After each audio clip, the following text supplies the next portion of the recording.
Hi everyone, thanks for returning. Let's unravel another horrible case. The case of Rachel Moran.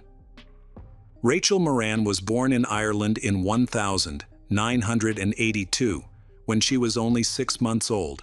Her family moved to Hull, Humberside, UK. She is the youngest of 4 children, and was known to be well-behaved and studious from a young age. Rachel is passionate about music and dance, especially ballet. She often spends time with her family, although she has many friends. After graduating from high school, Rachel decided to go to medical school and start building her career. During this time, she met a younger man named Mark, and they quickly began dating. They soon decided to move in together, but Rachel requested that they live close to her family home so she could visit often. They found an apartment just a few miles away from her family home and rented it. At the age of 21, Rachel used her talent to join a dance group to earn extra income. She also worked part-time as a kindergarten teacher. One of her dreams was to become a chef, so she started baking to develop her cooking skills. At the end of 2002, she decided to further her education by enrolling in cooking courses that would help her achieve her dream. Her studies began in January 2003. During this time, Rachel was dating Mark. They considered marriage and having children but felt it was too soon. They wanted to focus on their education and careers first. On Tuesday, December 31, 2002, people across Great Britain were getting ready to celebrate the New Year, including Rachel and her boyfriend. Mark suggested they go to a bar with friends on New Year's Eve, but Rachel preferred to stay with her family. Mark didn't want to join her, so they agreed that he would stay home to look after the 2 kittens they had just adopted. Rachel then went to her parents' house in North Hall Hold and spent New Year's Eve with her family.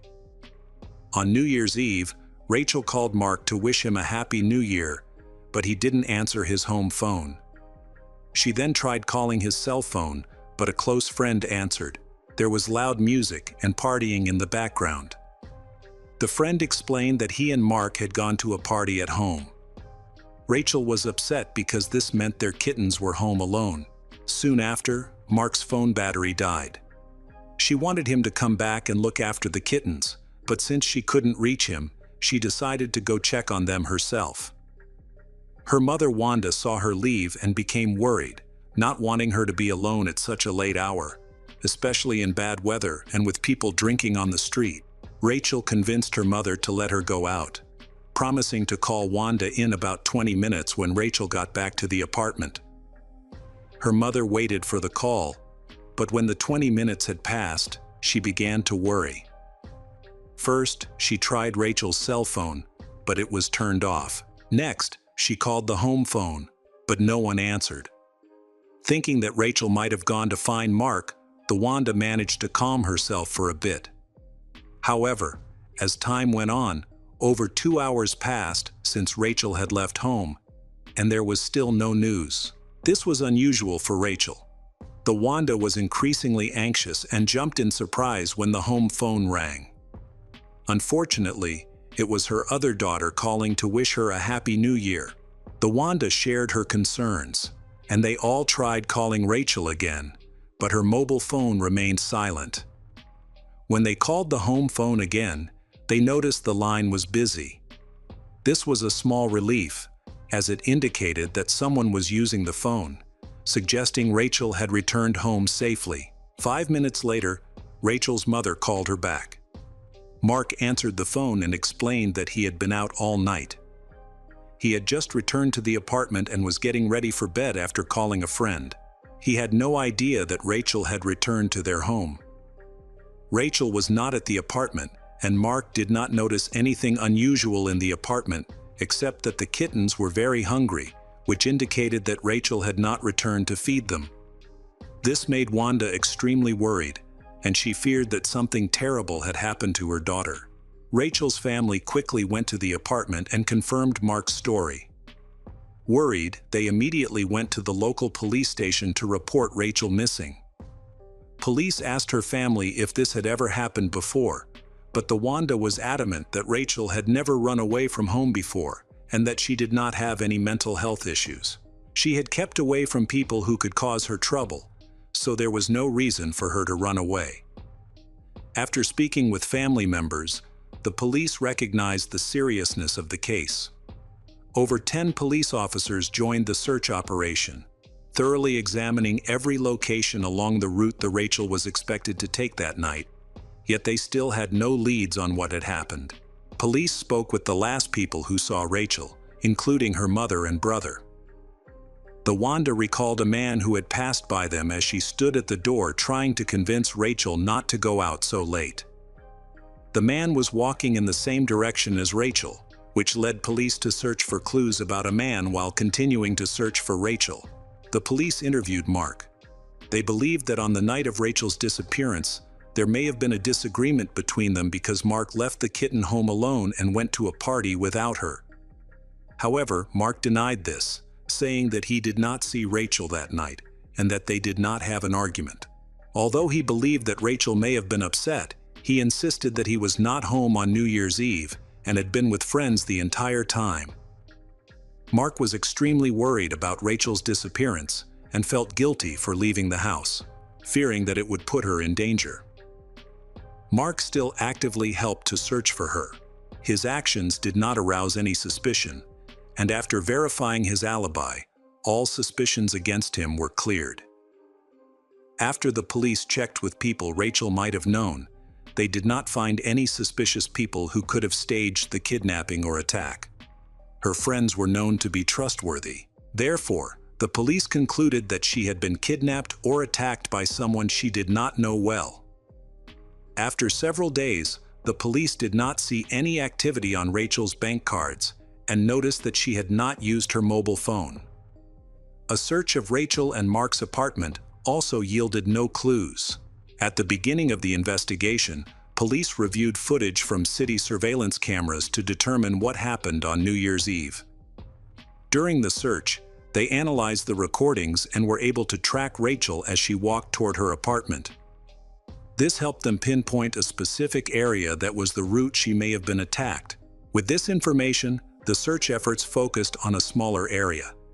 They deployed helicopters, dogs, mounted police, and a team of divers. This was a difficult time for Rachel's family, who still held out hope that she was alive. However, the actions of the search team showed that they were more focused on finding a body than a living person. On January 1, 2003, a dive team began searching a canal known for dumping waste. They discovered sneakers similar to the ones Rachel had worn at her mother's house. This prompted a more extensive search of the site. The divers discovered a woman's handbag. Inside the bag, they found Rachel's cell phone, a cosmetic case, and an Irish passport that belonged to her. The police believed that the objects found were intentionally discarded, indicating that someone wanted to ensure they would never be discovered. This led them to conclude that Rachel was likely no longer alive. Their suspicions were reinforced by the total lack of communication from the suspected kidnappers. No ransom had been requested, and they had not provided any information about Rachel to her parents. With very little information available, the police decided to retrace Rachel's last known movements. At the same time, they gathered details to share with journalists in hopes of generating public interest in the case. They provided thorough descriptions of Rachel's clothing, her photographs, and the route she was last seen taking, including the exact time and her home address. They hoped this would help attract the attention of anyone who might have noticed something unusual, especially in relation to the man described by Rachel's mother. Some of the witnesses at the police station on New Year's Eve were unfortunately intoxicated, which clouded their memories and made them unreliable, hampering the investigation. Meanwhile, the police had access to new surveillance cameras, one of which was located on a school building, just outside Rachel's usual route. The footage showed a silhouette resembling Rachel, placing her less than 200 meters from her apartment. Furthermore, she had changed her usual route. Instead of taking the well-lit central streets, she turned into the dark side streets of a nearby residential area. Then, in the video, a second figure suddenly appears and quickly approaches Rachel from behind. The footage does not show what happened when they met. It is possible that this figure was the criminal who attacked her. The police knew that murder victims were usually found within a few kilometers of the scene of the attack. Therefore, they decided to expand the search area to a 3-kilometer radius from Rachel's house. The search involved over 100 police officers, making it one of the largest operations ever conducted by the Humber Police. Every street was thoroughly searched, but no evidence was found. A crucial decision was made. The team would not only search the area, but also search homes within a 3-kilometer radius. Although the chances of finding Rachel alive were very low, on January 28, 2003, more than 100 police officers set out to search for Rachel. They formed small search teams.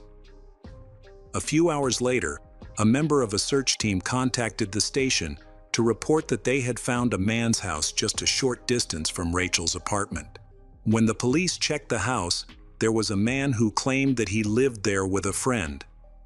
Their house was very dirty and untidy, and it seemed like he never cleaned it, because there was a foul smell inside.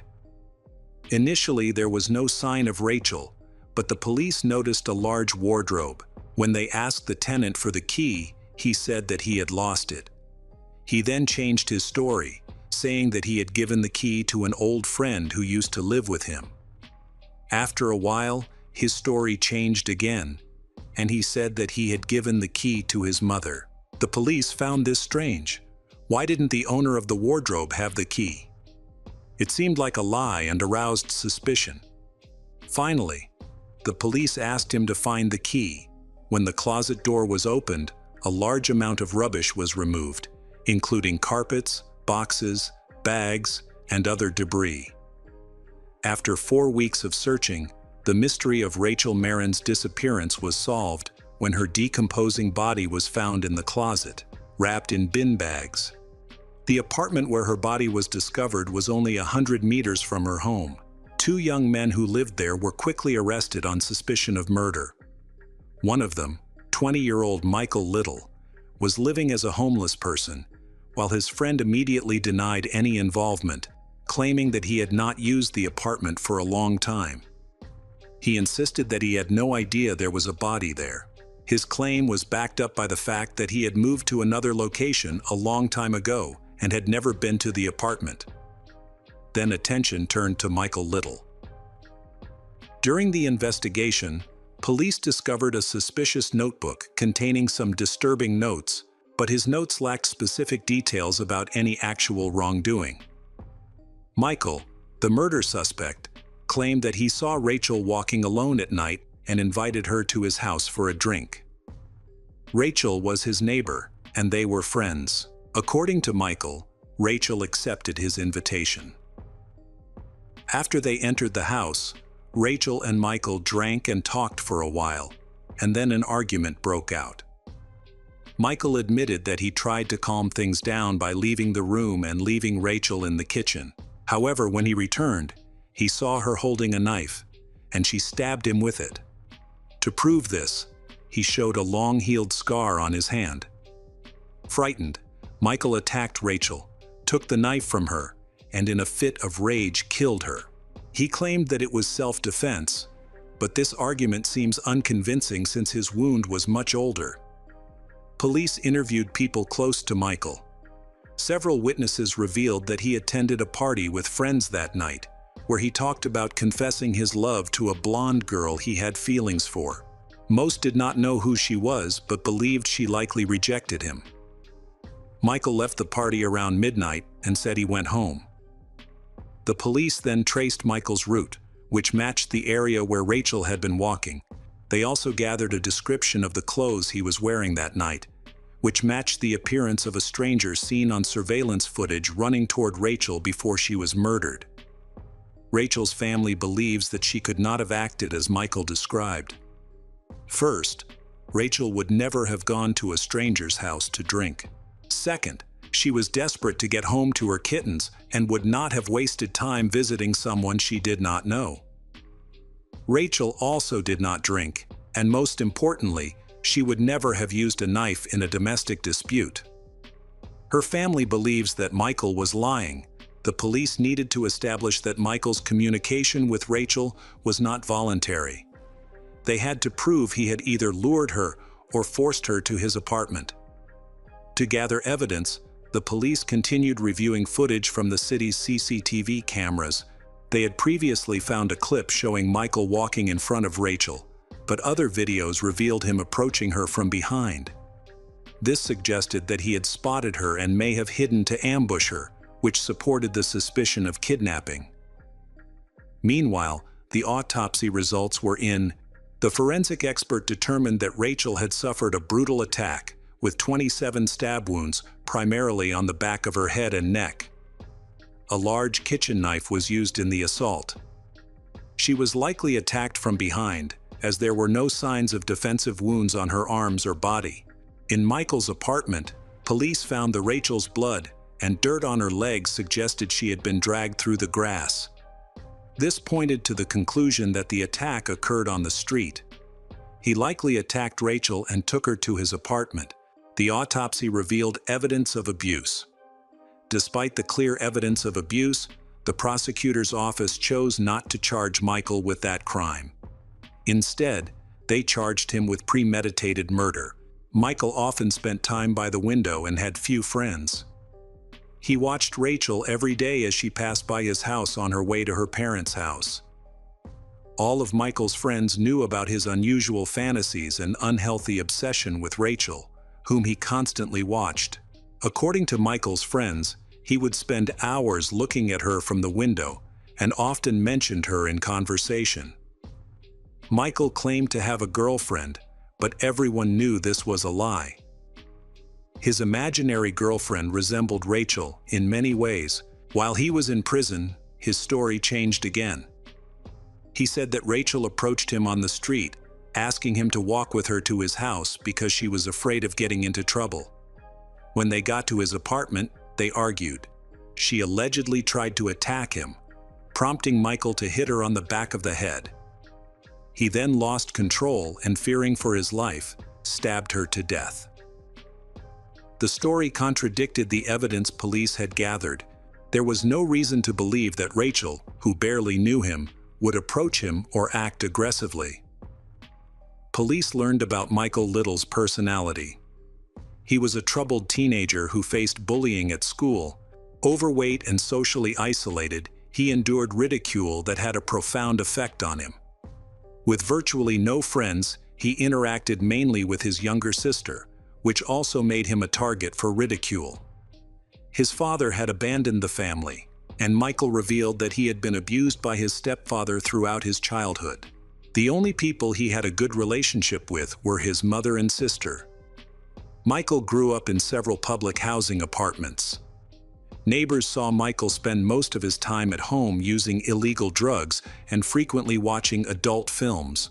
One of his classmates noted that when Michael was angry, he became aggressive and unpredictable, revealing his darker side, which often led to trouble.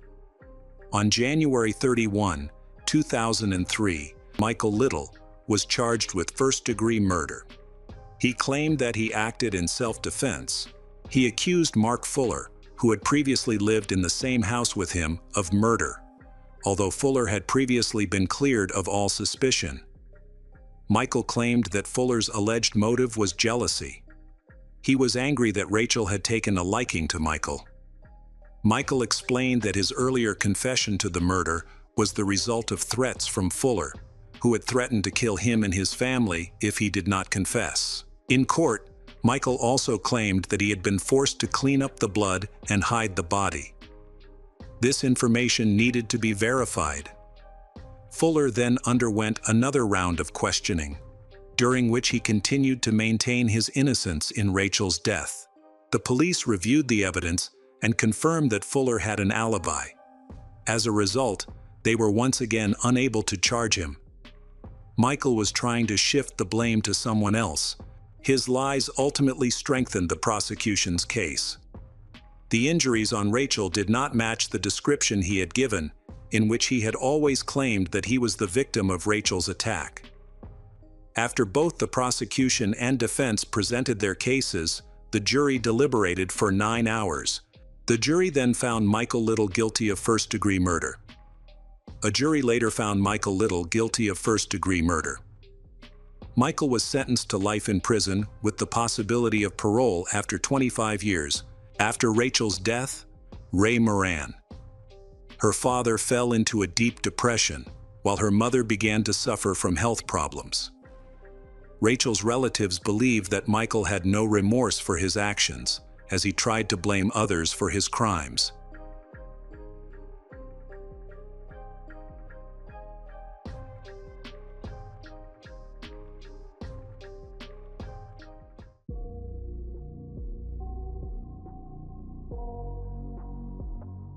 Welcome back, mystery lovers. Today's case is going to keep you on the edge of your seat. The case of Jessica Knott. Jessica Knott was born on June 22, 1986, in Allamon Springs, Florida.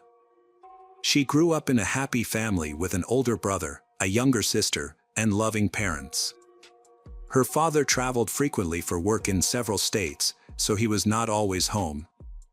As a child, Jessica was active and cheerful. She enjoyed spending time outdoors with her friends and siblings and had a special love for animals. On April 5, 1996, when she was 9 years old, her family decided to visit her grandparents for Easter. That morning, her father left the house to do some shopping, while her mother stayed behind to clean up and prepare for the trip. After school, Jessica came home and asked her mother if she could go out to play in the apartment complex. The area was relatively safe because it was far from the main road and had many trees around. Her mother agreed but asked Jessica to play only in the yard.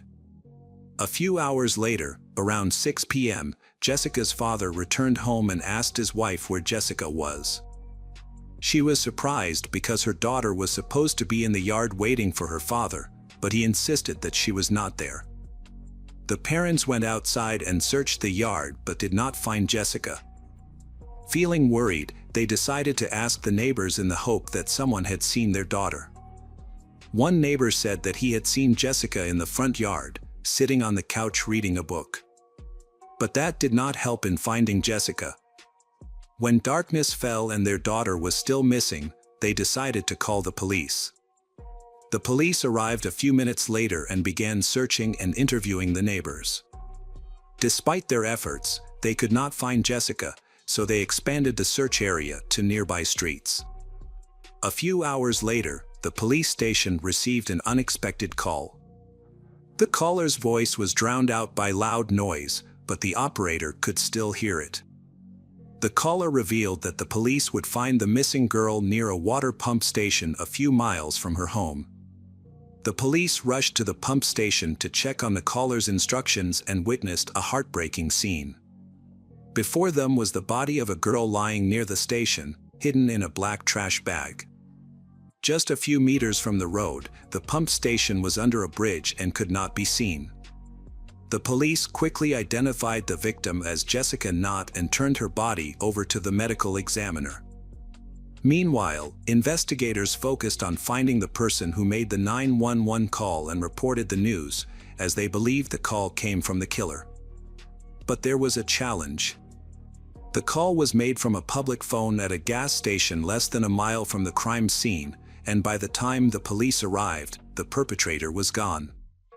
Detectives tried to find fingerprints on the phone, but it was quite a challenge. A public phone could have many fingerprints. Furthermore, investigators realized that the criminal could have wiped the phone after making the call or used gloves. Experts concluded that Jessica was killed elsewhere and her body was moved to the water pump station. Marks on the ground in front of the pump station suggested that the killer could have dragged Jessica's body from a car and dragged it across the ground. Jessica's clothes were intact except for one shoe. Police could not find it in her pocket or in the surrounding area. The only clue found at the crime scene was tire marks on the ground.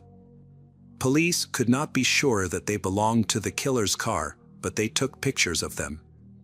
Medical experts performed an autopsy and determined that Jessica died from strangulation based on marks on her face and neck. It appeared that the killer did it with his bare hands. A hamburger was also found in her stomach, consumed less than an hour before her death. Her mother said she had not given Jessica anything of the sort that day, leading police to believe the food had been provided to her by the killer. Experts also found no signs of sexual assault, leaving the killer's motive unclear. Police initially suspected Jessica's parents because neither had a solid alibi for the time of her disappearance. Jessica's mother claimed that she was packing her belongings in the apartment, while her father went shopping. However, both had the opportunity to commit the crime, theoretically. Police were trying to figure out how the killer had taken Jessica out of the complex's courtyard without anyone noticing or without her calling for help.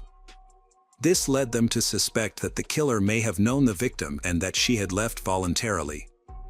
Another factor that supported this theory was the killer's tone during the 911 call. Although experts tried to erase the recording, they still noticed sadness and regret in the killer's voice, as if he truly regretted his actions. The killer's actions when calling 911 spoke volumes. It is possible that the killer did this for the thrill of toying with the police and manipulating the investigation, or that he truly regretted his actions and wanted to somehow alleviate that feeling. However, upon closer examination, investigators are inclined to the second option: that the killer truly regretted his actions. The police checked Jessica's father's car and found an important detail in the trunk. It was a roll of black garbage bags similar to the one in which the victim's body was found. However, after analysis, experts determined that this bag was not similar to the other bags in the father's car. Therefore, Jessica's father was eliminated as a suspect and investigators turned their attention to other people. Forensic experts studied the victim's clothes and body for clues. They found several important traces. There was a large amount of dog hair on the victim's body, which was very strange because Jessica's family did not own dogs. This suggested that the dog might belong to the killer. They also found human hair on the girl's body, which belonged to an unidentified white male. However, it took experts a few days to extract the man's DNA profile. Two types of strange fibers were also found on the victim's clothing. After analysis, experts concluded that one type of fiber could have come from the car seat cover and the other from the carpet. This further supported the theory that the victim had been killed elsewhere and taken to the water station by car. Experts attempted to identify the breed of the dog from the hairs on Jessica's clothing using an FBI database. This database contains microscopic photographs of hairs from many different dog breeds and has proven useful in criminal cases. The process of identifying the breed of the dog is done by comparing the hairs to samples from the database and eliminating each breed one by one.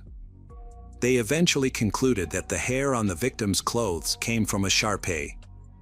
This suggested that the killer may have owned such a dog and that the hair had gotten on Jessica's clothes while she was in the killer's car or at their home. Investigators developed a preliminary theory that the killer may have lured Jessica into his car, taken her to McDonald's for a hamburger, then taken her home and killed her. Meanwhile, experts were also trying to improve the phone call recording. However, this was a challenging task.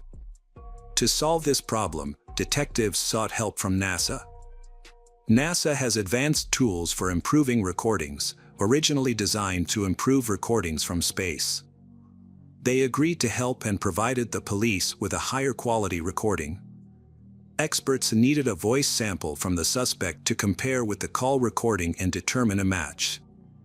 Because detectives suspected that the killer might know Jessica, they decided to play the recording of the call to her mother. Jessica's mother listened to the recording and said that the voice sounded familiar, but she couldn't remember who it belonged to. However, after listening to the recording a second time, Jessica's mother recognized the voice as that of a neighbor who lived in the same complex. She added information to detectives that the man often walked a Shar-Pei in the yard. Police quickly identified the man as James Crow, 35. During the initial investigation, investigators interviewed him along with other neighbors. He said that he saw Jessica in the yard while walking her dog. They talked for a while, and then he left. Detectives looked into his background and discovered that James had no criminal record. He lives with his wife, a nurse, and is currently unemployed, spending most of his time walking the streets with a Shar-Pei named Pumpkin. The detectives realized that James's voice and the fact that he owned a dog of the same breed were not enough to arrest him. So they obtained a search warrant for his car. During the search, they discovered two troubling clues. Under the front passenger seat, they found an empty Happy Meal bag, which was suspicious since Jessica had eaten a hamburger.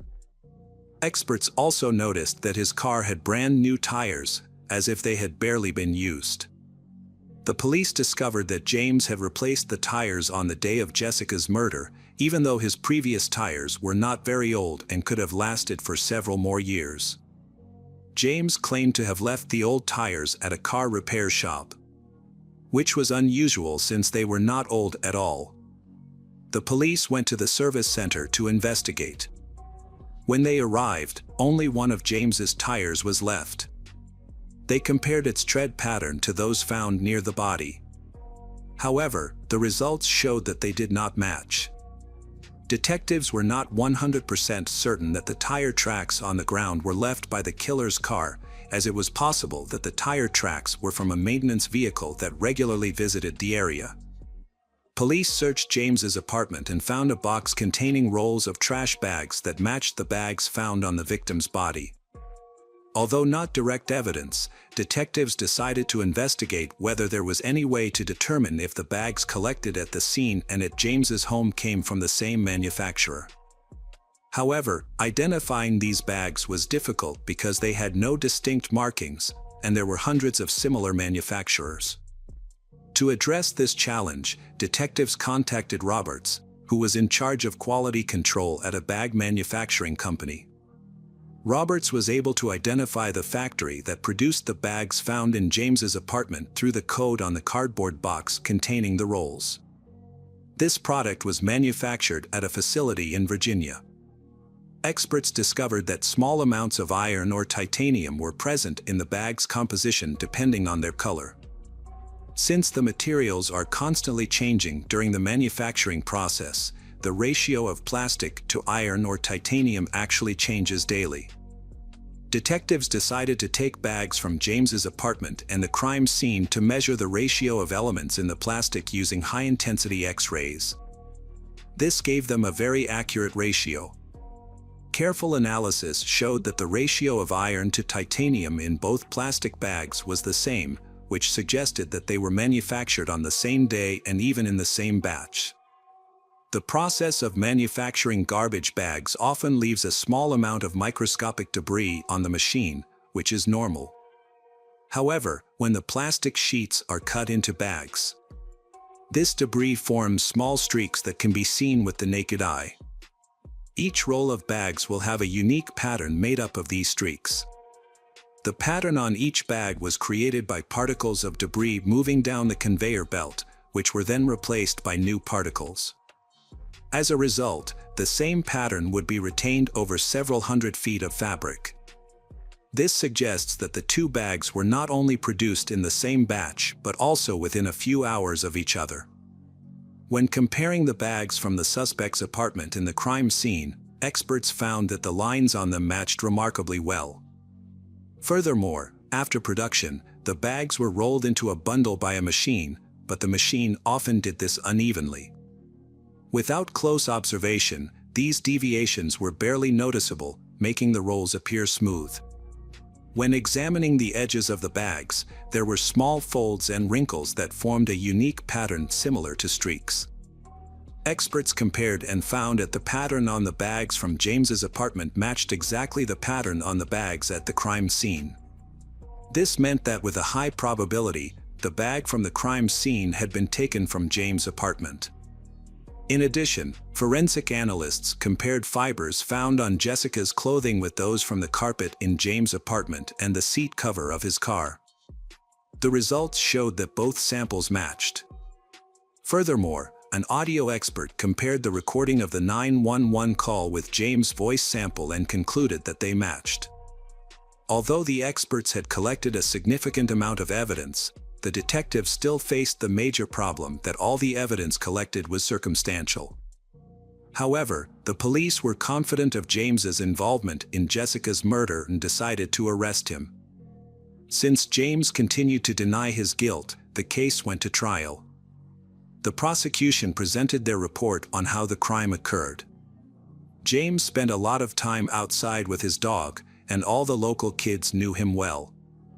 They often played with Pumpkin, James' dog, and therefore, they trusted him. Jessica was no exception, and this trust may have led to her becoming a victim.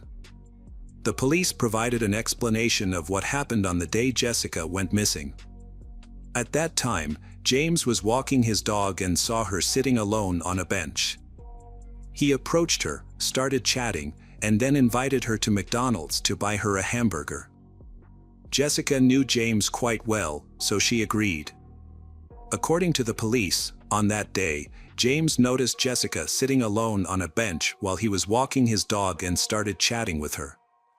He offered to take her to McDonald's, promising to buy her a hamburger, and Jessica agreed because she knew him well. After eating at the restaurant, he may have taken her back to the apartment complex and invited her to his home. He may have asked her to play with Pumpkin. The presence of carpet fibers from his living room on Jessica's clothes suggests she was there on the day of her death.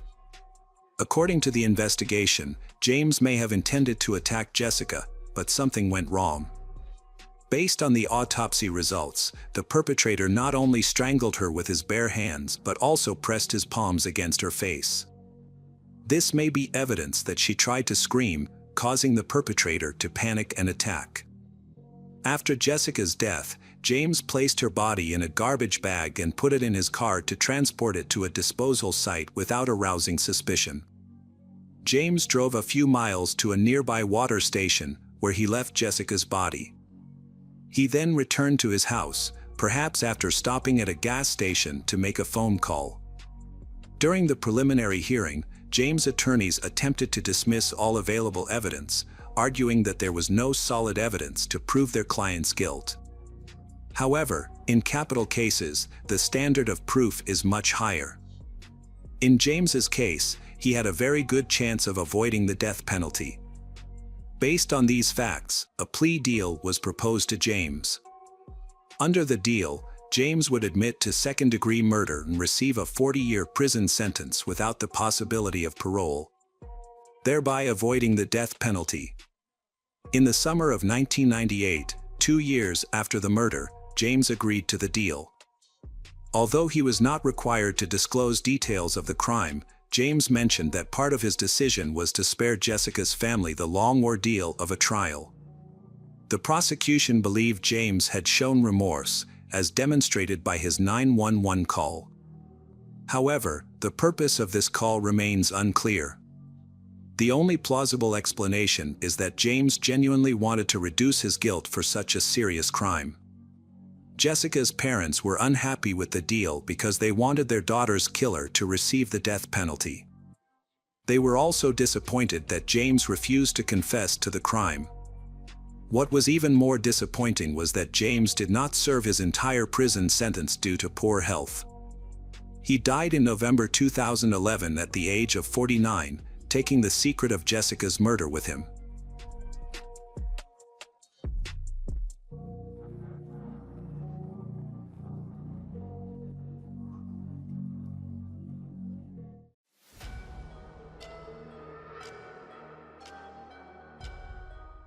Hello, crime enthusiasts. Are you ready for another chilling investigation? The case of Andrea Lohagin. Andrea Lohagin was born on January 6, 1977, in Bad Belzig, Germany, to a tight-knit family that consisted of her mother, father, and sister. They lived in a newly built residential complex. As children, Andrea and her sister were known for being obedient and diligent in their studies, which made their parents incredibly proud. By the time Andrea turned 16, she had developed into a stunning young woman and an outstanding student, earning her numerous admirers. Andrea and her sister focused primarily on their studies and socializing with friends at parties, avoiding any unwholesome or troubling pursuits. On October 7, 1993, during the autumn break, 16 years old, Andrea spent the day at a local shopping center with her parents. With only 1 year of high school remaining, Andrea was on the cusp of a significant milestone, looking forward to completing her exams and embarking on her journey into adulthood. Andrea harbored dreams of attending university, building a career, and eventually starting a family of her own. The thought of entering this new phase of her life filled her with immense excitement and anticipation. During their outing to the shopping center, Andrea bought new shoes and jeans. She excited to wear them to a party at the club that was coming up soon. That evening, Andrea, a high school student, planned to attend a gathering at the local youth center, where her friends and acquaintances were waiting for her. The center was only a 15-minute walk from Andrea's home in the small town of Bad Belzig. Since the town was considered very safe, with no prior incidents of attacks or crimes, Andrea's parents felt comfortable allowing her to walk to the party alone. Andrea was expected to return home by 10 p.m. to watch a horror movie with her mother, as was their evening routine. However, when Andrea did not come home on time, her family assumed she would be home in a few hours. Andrea's friends who were at the party said she never showed up, which caused them to become worried. This was unusual behavior for Andrea, who was known for being responsible and punctual. She had never been late before, so her friends were worried. Unfortunately, it was difficult to reach Andrea directly, as mobile phones were not widely used at the time, and the youth center didn't have a landline phone. Her friends would have had to leave the party to call her from another location. Nevertheless, the group chose not to jump to conclusions and stayed at the club. They thought Andrea might be dealing with family issues that prevented her from attending the party. Despite the youth center being close by, none of them tried to check on her. The girls assumed Andrea was either running late or grounded at home, and they continued to enjoy the party. However, when Andrea failed to return home by midnight, her mother grew worried. Normally, Andrea would be home by this time, watching another horror movie. At first, Andrea's mother thought she came home late because she had gone out with friends or visited someone's house. But as the hours passed and Andrea didn't show up, her mother became increasingly alarmed. She tried to contact her daughter's friends, with whom Andrea was supposed to be visiting that evening, but none of them were home. This left her unable to get any information about Andrea's whereabouts.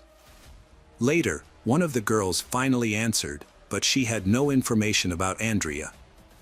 The mother became increasingly worried, realizing that her daughter could not stay out so late, as she had to go to school the next day. At 1 a.m., the mother's concern reached a breaking point. She woke up her husband, and they set out in their car at 1:30 a.m. to search for Andrea. They spent hours searching the area around Bad Belzig but found nothing. They visited the youth center, but Andrea wasn't there. Andrea's friends were unable to provide a clear explanation for her disappearance. It was also unknown whether she went missing while heading to the club or after leaving it. Most partygoers had already left, and the remaining youths couldn't provide much information. Around 4 a.m., Andrea's frantic parents reported her disappearance to the local police. However, the police responded slowly and failed to conduct a timely search for Andrea. The police officers initially thought that Andrea had just gone out and would come back home by herself in the morning, once she was sober. However, her parents were certain that something terrible had happened to her. They knew Andrea wouldn't run away because she had no reason to do so. All Andrea's belongings and money were still at home, she wasn't dating anyone, and none of her friends had seen her that night. A week went by before the police started investigating Andrea's disappearance. Up until then, her parents had been searching the town on their own. They had contacted all the local hospitals, but none of them had any information about Andrea. As the search continued without any success, Andrea's parents become increasingly suspicious of a plot of land formerly owned by Andrea's ex-boyfriend's grandfather. Andrea and her ex-boyfriend had broken up shortly before she went missing. There were reports that her ex-boyfriend was struggling to cope with their breakup. The outside of the property appeared abandoned, except for a small, old shed that caught the attention of Andrea's parents. They suspected that Andrea's ex-boyfriend might be connected to her disappearance. They thought it was possible that he had ambushed her on her way to the club, attacked her, and taken her. The parents immediately contacted Andrea's ex-boyfriend, but he denied any involvement. He stated that he was at home for the entire evening and night, and his family members were ready to confirm his alibi. However, Andrea's family didn't believe him. The police were informed by Andrea's parents about a suspicious piece of land owned by her ex-boyfriend's grandfather, and they agreed to investigate. It wasn't until a week after Andrea's disappearance that the police took the investigation seriously. Detectives started questioning the people who were at the youth club on the night Andrea went missing. Many of the partygoers were friends and acquaintances of Andrea, but their statements didn't shed any light on the case. The teenagers who frequented the club often got their dates and days mixed up, making their accounts confusing and unclear. Some people claimed to have seen Andrea at the party, but others disagreed.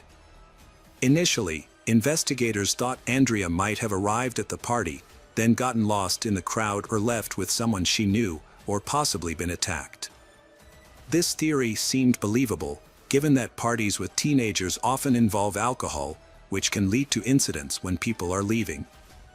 However, after talking to more witnesses, it became clear that Andrea never actually made it to the party, which was confirmed by her friends who were waiting for her. Andrea, who was known for her beauty at school, didn't show up to meet her friends. Detectives believed the accounts from Andrea's closest friends were the most trustworthy. Police have thoroughly checked all routes Andrea might have taken to get to the club.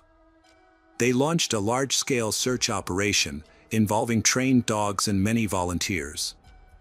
Despite their extensive efforts, they couldn't find any signs of Andrea. Numerous press conferences and TV reports were held to ask citizens for help in finding Andrea and warning them of potential danger. Andrea's parents and law enforcement worked together to investigate her disappearance. They made appeals for negotiation in case she was abducted, set up hotlines for witness tips, and offered monetary rewards. However, all efforts were unsuccessful due to a lack of evidence or leads. Many tips were verified, but they turned out to be false. The detectives were only able to piece together a rough timeline of incident leading up to Andrea's disappearance. On the evening of Thursday, October 7, 1993, Andrea returned home from a shopping center with her parents around 6 p.m. She went to her room, listened to music, and looked at her new clothes. The family had dinner together, and Andrea planned to attend a party at the youth club afterwards. She tried to contact a friend to go together, but her friend was already at the club and couldn't be reached. Andrea decided to go alone, and her parents didn't know what she did next. Investigators suspected that Andrea may have been a victim of sexual assault. They thought that her attractive appearance might have caught the attention of a predator, leading to a crime. To investigate, detectives made a list of Andrea's ex-boyfriends and admirers, and checked their alibis. Investigation found that each of the suspects had a reliable alibi for the time of the incident, making it unlikely they were involved. Unfortunately, the surveillance system at the time was relatively underdeveloped, making the investigation more difficult. Detectives started looking for witnesses who might have seen what happened to Andrea. They found out that she had taken a shortcut to the club that evening, and several people had seen her along the way. According to their accounts, Andrea had passed by a group of young people and a couple of teenagers. But she didn't know any of them, so she just kept walking. The last people to see Andrea alive were two boys, 13 years old Robin and 14 years old David. By law, their identities and photos were kept private, but detectives were able to track them down and take their statements. The boys said they had simply nodded at Andrea and then gone their separate ways. After that, Andrea seemed to disappear. It became clear that Andrea never made it to the meeting spot with her friends, which meant something terrible must have happened to her on the way. The path she took was a little-known shortcut that mostly only local residents were familiar with. So, the search for suspects focused on people who lived in the nearby houses. Immediately, the police investigation focused on Robin and David, the two teenagers who were the last to see Andrea alive. Both boys came from difficult home environments and lived close to the Andrea family's residence. They were familiar with the path Andrea had taken. Although they were young, Robin and David had a history of minor crimes, including thefts and break-ins. However, there was not enough evidence to accuse them of a serious crime like assault and abduction. Due to Robin and David's young age, the suspicions against them were eventually dropped. The case stalled, and for the next 7 years, there were no new developments. Then, on July 7, 2000, a local resident stumbled upon a horrifying discovery while out for a walk. His dog found a human skull and brought it to him, laying it on the ground. At first, the man thought the skull was a ball, but after he realized it was actually a human skull that had been stripped of its flesh. The skull had a hole in the occipital bone. At first, the resident thought the dog had discovered old remains from World War II, as burials from that time were commonly found in the area. To be safe, the resident informed the police. When detectives received the news, they quickly went to the scene with search dogs. The location where the skull was found belonged to Andrea's former boyfriend. After a lengthy and thorough search, a complete human skeleton was found behind the door of a partially collapsed shed, hidden under a pile of construction debris. The skeleton's poor condition made initial identification impossible. Searching the nearby utility building did not turn up any clues, personal items, pieces of clothing, or other evidence. In recent years, the only person to have gone missing without a trace in the area was Andrea Lohajian. Consequently, most people immediately assumed the remains belonged to her. Andrea's parents described the outfit she wore on the day of her disappearance, including new black platform shoes and jeans purchased that day. However, none of these clothing items were discovered in the shed, which implies that the perpetrators likely got rid of them. It was also possible that Andrea's clothes were torn off shortly before her death, perhaps during an attempted assault. The remains were only identified as Andrea's after a thorough forensic examination, including an analysis of dental records. This allowed Andrea's family to learn the truth about her fate and give her a proper burial. However, it also sparked concerns about how thorough the initial searches were, since her body was found in an area that had already been searched before. A review of the search operation reports showed that investigators had examined the area, including an abandoned shed filled with debris, but they didn't find anything unusual at the time.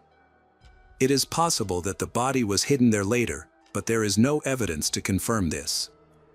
The investigation initially concentrated on the accounts of witnesses who claimed to have seen Andrea in the company of two teenagers, Robin and David, aged 13 to 14, just before her disappearance. Andrea's vanishing after being seen with Robin and David had seemed suspicious. The boys were questioned again and repeated that they had seen Andrea on the night she disappeared, but had only greeted her and had no involvement in her disappearance. Despite the lack of evidence, but the investigation still points to their involvement in Andrea's disappearance. It seemed unlikely that such young boys could be responsible for her murder, but their involvement couldn't be ruled out entirely. Further investigation revealed that the boys had a connection to the location where Andrea's remains were found. Witnesses had seen Robin and David near the shed on several occasions, and it was discovered that they had access to the inside of the abandoned building. Additionally, eyewitnesses reported seeing the boys at the entrance of the shed on the evening Andrea went missing, raising more questions and increasing suspicions about Robin and David's involvement in the crime. The investigation into the involvement of Robin and David in Andrea's disappearance was dropped due to insufficient evidence and their young age. At the time, detectives didn't think it was plausible for schoolboys to be involved in the crime. The search for Andrea continued. But authorities, media, and her family failed to uncover any valuable information. The case hit a dead end, and it was eventually shelved as unsolved. Without direct evidence pointing to a killer, detectives stopped their search. It wasn't until 2012, when new leadership took over the regional police department, that the case was reopened. Although new evidence and leads were discovered, there still wasn't enough proof to charge anyone. At this point, detectives didn't have a prime suspect. In May 2016, the case took a major turn when David, a 37-year-old man, died in Berlin from a serious pancreatic disease caused by years of drug addiction and unsettled lifestyle. He was one of the teenagers who had last seen Andrea alive. During a train trip, David suffered a fatal internal hemorrhage, and his death certificate listed natural causes, despite his extensive criminal history. Following David's death, a witness came forward to the authorities, claiming to have information that could solve Andrea's murder case. David's mother was a witness, but she concealed the disturbing truth about her son's involvement in the case. She revealed that on the evening of the murder in 1993, David, then 14, and his 13-year-old friend Robin encountered Andrea while walking on the same path. The two boys, drawn to Andrea's fashionable clothing, decided to attack and rob her. When Andrea recognized them in the darkness, fearing they would be exposed, Robin and David brutally killed her. The investigators were shocked by a sudden turn of events. They had previously suspected Robin and David of a crime, but lacked evidence to prosecute them. The boys' involvement was also questionable due to their young age. Until then, the boys, Robin and David, had gotten into only minor scrapes with the law and had managed to avoid punishment due to their youth. No one suspected that this lack of punishment would embolden them to commit more serious crimes. Years later, 36-year-old Robin was brought in for questioning. His former accomplice, David, had since passed away, so the police had to rely on Robin's testimony. Robin confessed to everything, including the gruesome details of the crime. He asked to speak with his family first, to confess to them, before providing a final statement to the investigators. The detectives agreed to give Robin 48 hours to meet with his family, appreciating his willingness to cooperate. However, they had no idea that Robin had already planned his next move. When he returned to his apartment, his wife was temporarily away. Robin left a note for his wife and a message for the police, detailing his involvement in the attack on Andrea Lohajian. Then, he disappeared without a trace. 2 days later, Robin was declared missing after he failed to show up. On November 4, 2016, a hunter discovered his body in the mountains. Robin's mutilated body was found at the bottom of a deep ravine. It appeared that Robin had taken his own life, so unable to cope with the guilt he committed in his youth. In his final note, Robin described the horrific details of the crime. Robin never knew why David started the attack, as David never shared his reasons with him. Despite this, Robin was able to recall the rest of what happened during the incident.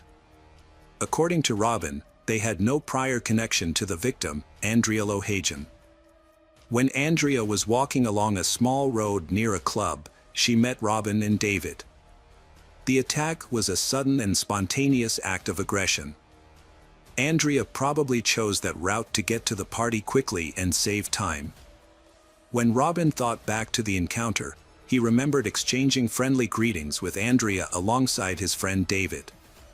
Initially, Robin intended to continue his journey home, but his plans changed unexpectedly. David suddenly and aggressively attacked Andrea, catching both her and Robin off guard. After the assault, Robin and David concealed Andrea's body in a nearby outbuilding adjacent to the youth center. They covered the body with construction materials and then left the area. According to Robin's account, there was no apparent motive for the attack, such as theft or personal gain. The act seemed to be driven by a senseless and extreme aggression. Robin and David both had encounters with drug dealers while they were in school. Additionally, they were both under the influence of drugs on the night the incident occurred.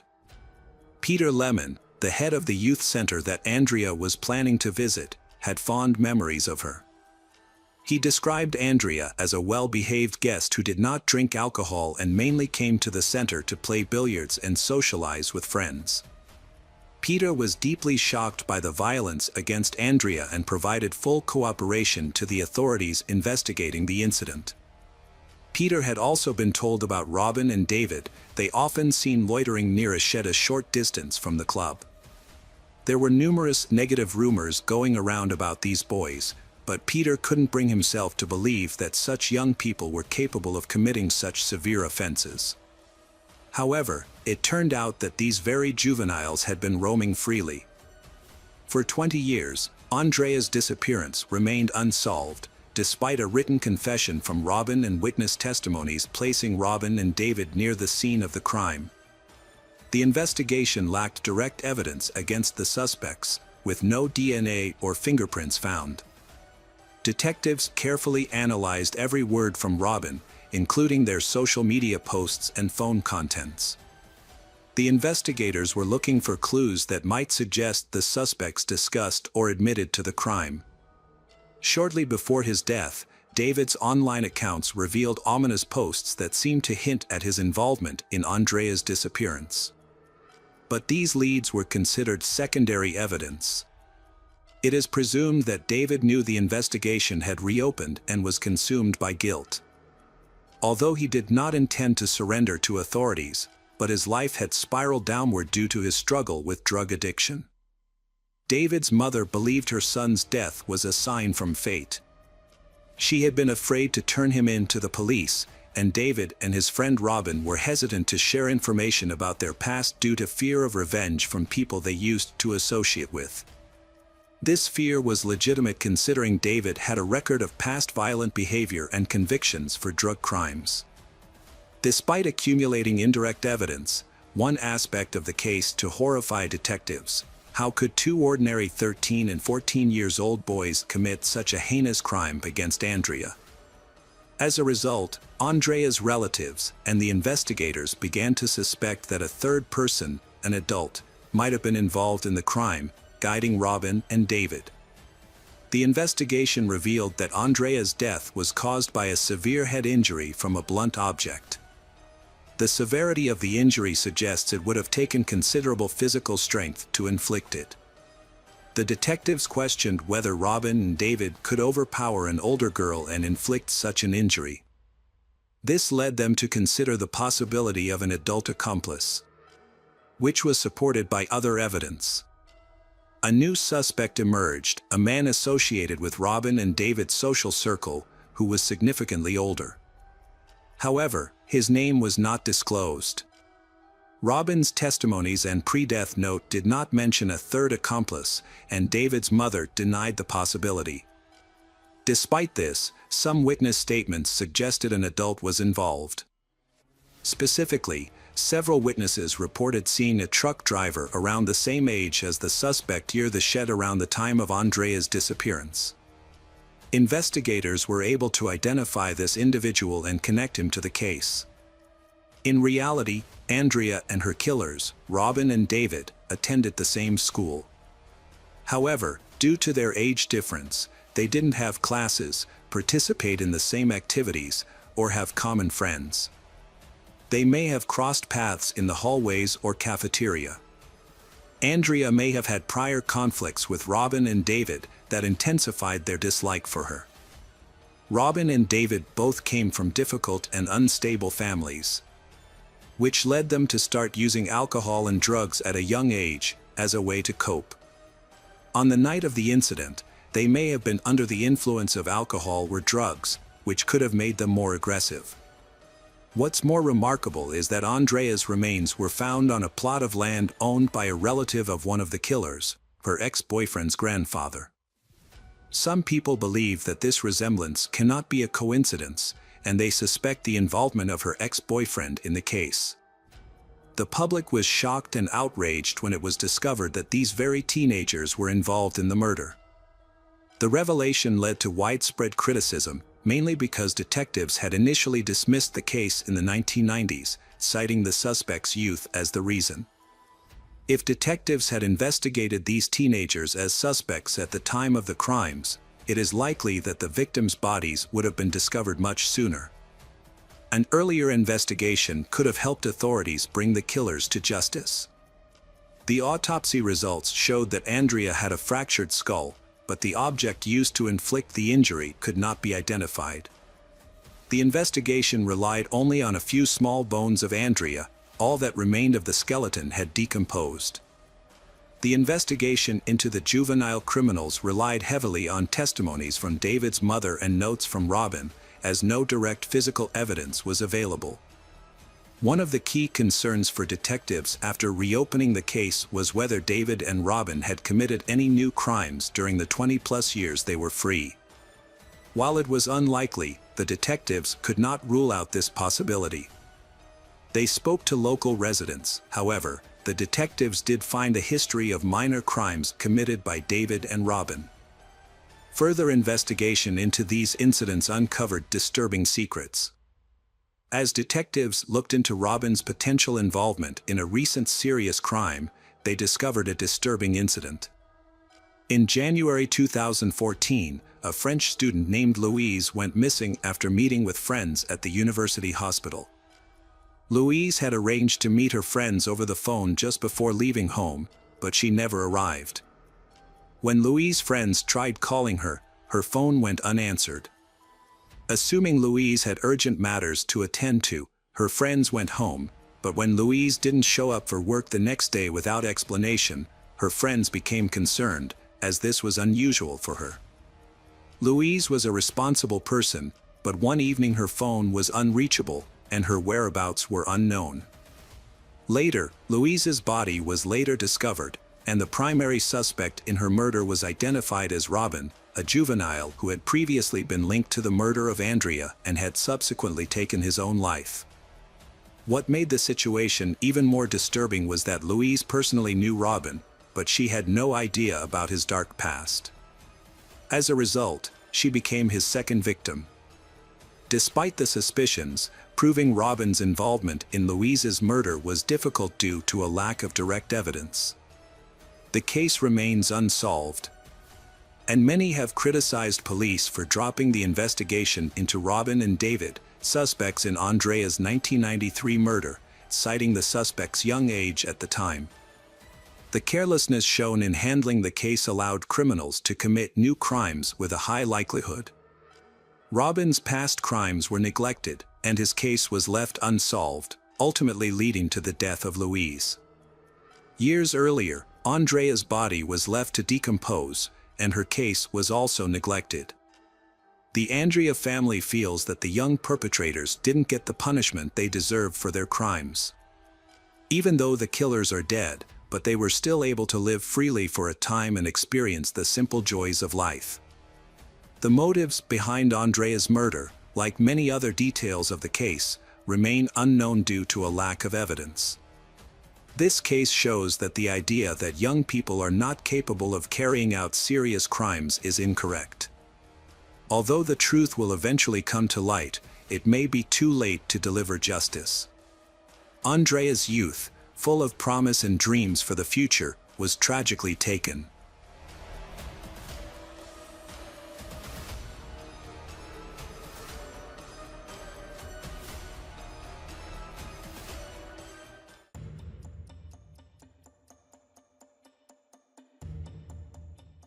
Hi everyone, thanks for returning. Let's unravel another perplexing mystery. The case of Elizabeth Nicole Forshee Cyperda. Elizabeth was born on May 13, 1978, in Truckee, California. She lived with her parents and younger brother. When Elizabeth was 13, the Cyperda family moved across the street.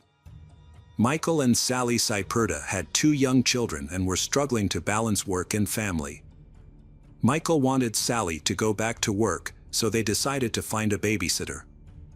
Michael suggested hiring Elizabeth, then 14, to babysit their children.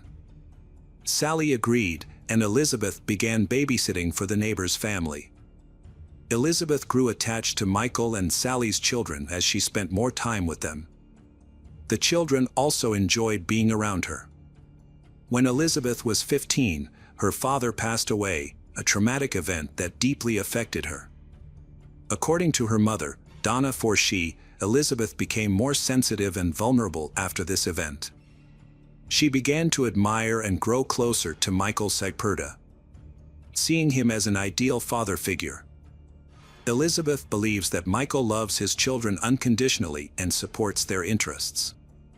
Elizabeth used to babysit Michael and Sally's children during the day. However, she started staying at their house until late at night.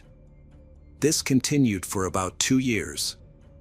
One day, Michael decided to move to Iowa with his family to be closer to his relatives. He invited Elizabeth to come along as a babysitter. Elizabeth's mother, Donna, strongly objected and tried to stop her daughter, even calling Child Protective Services to intervene. However, Donna's efforts were in vain. Elizabeth was too attached to Michael, Sally, and their 2 children. Although she was still in high school, she was determined to stick with her decision and moved to Winfield, Iowa with Cyperda's family. After Elizabeth moved away, her mother Donna and her best friend Shannon Gerber maintained regular contact with her, either by phone or by weekly letters. Elizabeth graduated from high school in Iowa in May 1997. Donna attended her graduation and gave her daughter an emerald and diamond ring, which Elizabeth treasured. During this time, Michael divorced his wife, Sally, and began a relationship with Elizabeth. After the divorce, Sally left the children with Michael and Elizabeth and moved away. Although Sally maintained contact with her children, she cut off all contact with Michael and stopped speaking to Elizabeth. Michael, then in her 40s, immediately demonstrated his controlling nature. He limited what Elizabeth could and could not do, as well as who she could talk to. He attempted to control every aspect of Elizabeth's life. From the beginning, their relationship seemed dysfunctional. As a result, Elizabeth's mother and best friend Shannon found it increasingly difficult to contact her. Michael did not like Elizabeth talking to them and would often get angry if she did. As a result, Elizabeth would only dare to call them when Michael was not home. During this time, Elizabeth became friends with Harper Tracy through church. Harper noticed that Elizabeth had suffered 5 or 6 injuries during their friendship, including finger marks on her neck and bruises on her stomach. Harper's daughter, Sadie, who was about 7 years old, knew Michael's children through church and occasionally played at their home. Sadie remembers one time when she visited, she witnessed Michael pushing Elizabeth down the stairs and kneeling on her. Harper also remembers Elizabeth arriving at church in a state of panic and fear after fleeing a violent argument with Michael. Elizabeth confided that she was afraid of Michael and could not take any more abuse. Harper discovered multiple bruises on Elizabeth's stomach and marks on her arms. Elizabeth stayed in Harper's trailer for a month. During that time, Michael appeared near the trailer almost every day and acted threateningly. He would park his truck about 10 feet away from the trailer and tease Elizabeth. Specifically, he threatened her by saying that Elizabeth would be isolated and no one would find her if she did not listen to him. He left hazmat notices and a torn cat collar outside, along with a message warning that she would disappear like the cat if she did not return. He also threatened to harm the family's animals and began blackmailing her with videotapes and photos he had. According to Harper, he threatened to kill Elizabeth and dispose of her body 6 times. Harper called the police to stop him, but unfortunately, they were unsuccessful. There were clearly many warning signs about Michael. Everyone saw him as someone to stay away from. However, Elizabeth was young and naive, so she still hoped that Michael would change. Unfortunately, at the age of 40, people rarely change their behavior and attitude towards others. After a long time of pressure from Michael, eventually, Elizabeth decided to leave Harper's trail to live with Michael. They married in January 1998 in Mount Pleasant. Despite her attempts to prevent the marriage, Harper attended their wedding. Afterwards, Michael took the initiative to cut off all contact between Harper and Elizabeth. At Michael's request, Elizabeth finally told Harper not to come to their house anymore. Harper was not the only one concerned about Elizabeth and Michael's marriage. Elizabeth's mother, Donna, also disapproved of the relationship and refused to come to Iowa for her daughter's wedding. However, in June 2000, Elizabeth went to California to attend her younger brother's high school graduation. Although Michael stayed in Iowa, he continued to keep an eye on Elizabeth. During the 3 days Elizabeth stayed with her mother, Michael called her repeatedly. He was concerned that Donna was trying to influence Elizabeth not to return to Iowa. After each call, Elizabeth felt sad and confused. She considered leaving her husband but was not sure. To reassure Michael, Elizabeth moved out of her mother's house and moved in with Shannon Gerber, her childhood friend. Shannon had kept in touch with Elizabeth since Elizabeth moved to Iowa. They tried to talk every month, often calling when Michael was not home. However, Elizabeth's move to live with her friend did not lessen Michael's anger. Instead, he began harassing Shannon by calling her repeatedly. Most of the calls were threatening. Shannon recalled Michael threatening Elizabeth. He screamed at her and said he would kill her if she did not come home.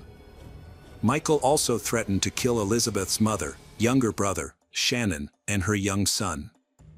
He called her constantly, day and night, sometimes dozens of times an hour. Finally, Shannon's husband couldn't take it anymore and turned off the phone. This clearly made Michael even angrier. Shannon begged Elizabeth not to return to Iowa. "I didn't want her to go because I was afraid I would never see her again," Shannon confided.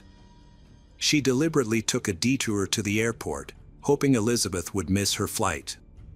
However, the flight was delayed and Elizabeth was still able to catch it. After returning to Mount Pleasant, Iowa, Elizabeth began working at Experian. There, she met Sarah Thomas, a coworker who quickly became her best friend. Because Sarah lived near the Sipura family home, she often took Elizabeth home after work. During these trips, they talked a lot and Elizabeth gradually trusted Sarah.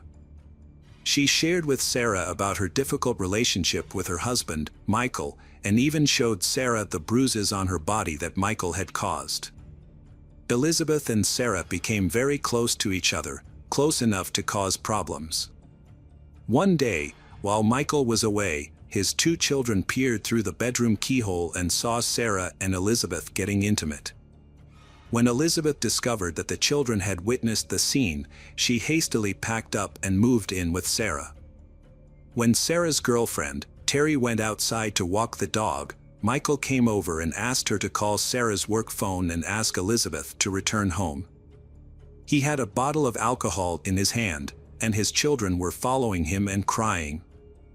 Michael explained that his wife had left him, she was not answering his calls, and he did not know what to do. When Elizabeth and Sarah entered the apartment, they saw Michael and Terry waiting for them. Frightened, Elizabeth and Sarah left.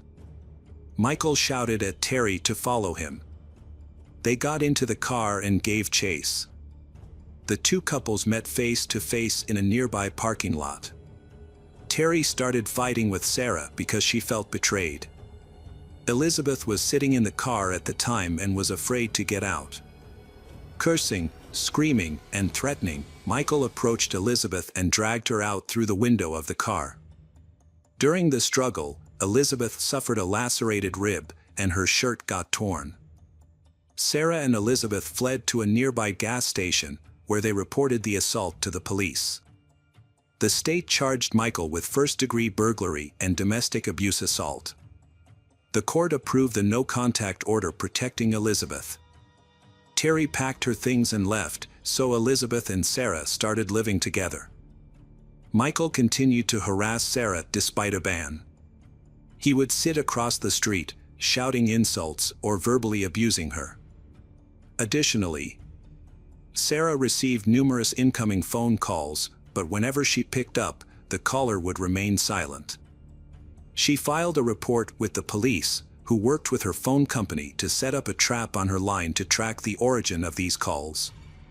Over a 3-week period, from June 26 to July 16, Sarah's phone records revealed Michael made 162 calls to her apartment. On July 16, 2000, 1 month after her breakup with Michael, Sarah left for work at 10:30 p.m. At the time, Elizabeth was asleep on the couch.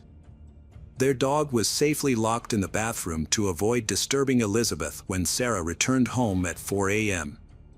However, upon arriving back, Sarah was surprised to find that Elizabeth had vanished. There were no signs of forced entry or a struggle, and Elizabeth's personal documents remained intact. The dog was still locked in the bathroom. Sarah decided to go to bed. When she awoke the next morning, Elizabeth was still missing. It became clear that Elizabeth had left without taking her purse, clothes, or other essential belongings, and she did not leave behind any note or explanation. Sarah reported Elizabeth's disappearance to the police 24 hours after first discovering she was gone. Elizabeth was 22 years old when she disappeared. The police launched an investigation, and of course, Michael was their first suspect. On July 16th, the day Elizabeth disappeared, Michael started phoning the apartment around 3 p.m., logging more than a dozen calls through the evening. He last called at 10:56 p.m., that is, he stopped making calls 26 minutes after Sarah left for work and left Elizabeth alone. On July 17th, Michael was supposed to be at work. His friend Jared agreed to watch Michael's children. Jared testified he found Michael was pretty intoxicated when he arrived at his house around 5:30 a.m. Jared said Michael told him Elizabeth had stayed overnight and left around 5 a.m. Michael decided not to go to work that morning. Police called Michael the next day, July 18th, to ask if he had heard from Elizabeth. He said he had not. On July 20th, officers came to his house to let him know Elizabeth was missing. Michael said his taking a sick day from work on July 17th, the day after Elizabeth disappeared, was a coincidence. Michael also stated that due to their breakup, he hadn't been eating and had been getting cramps. Elizabeth seemed to disappear into thin air. She didn't contact her family or friends, her bank account was untouched, and she had not even received her salary for the last month. The investigators knew that Elizabeth could not just leave without documents and money. All the friends she could have stayed with knew nothing about her whereabouts. The police interviewed residents and distributed flyers with an image and description of Elizabeth, but none of these actions gave the desired result. In early September 2000, Larry Headland, an agent with the Iowa Department of Criminal Investigation, interviewed Michael. During the interview, Michael claimed that he and Elizabeth had a harmonious relationship and denied any allegations of abuse between them. When asked about the attack on Elizabeth on June 16th, Michael admitted that it was an unusual action on his part. He explained that he had been drinking and that his emotions had taken over, leading to his inappropriate actions. Initially, Michael denied making the harassing phone calls to Sarah's apartment. However, when presented with evidence from the call records, he admitted responsibility. The agent then pointed out that the calls to Michael's apartment had stopped the night Elizabeth went missing. This caused Michael to become stressed. Michael explained that he just wanted to avoid arrest and did not want to be charged or held responsible for anything. That's why he lied about the phone calls. He objected when Larry suggested that Elizabeth was dead. After this interview, the police obtained a search warrant for Michael's home. In Michael's bedroom, the police found an unlocked safe. Inside or on top of the safe, an officer found a $2,000 gold pendant that Michael had given Elizabeth and a V-shaped diamond and emerald ring that she had received from her mother as a graduation gift. Elizabeth only removed the ring when she was showering or soaking in the tub, otherwise, it was on her finger. In police photos taken after Michael attacked Elizabeth, the ring was still on her hand. Elizabeth had not been back to Michael's house since. So how did the ring end up in Michael's safe? When the police asked for an explanation, Michael said that Elizabeth must have left it behind when she moved out. However, officer pointed out that Elizabeth was still wearing the ring in a photo taken on June 16, the day of the attack. Michael could not explain why the ring was in his bedroom. There are some suspicious points in Elizabeth's disappearance. Michael abruptly stopped contacting her on the day she disappeared, although the police only notified him 4 days later. This suggests that Michael may be hiding something.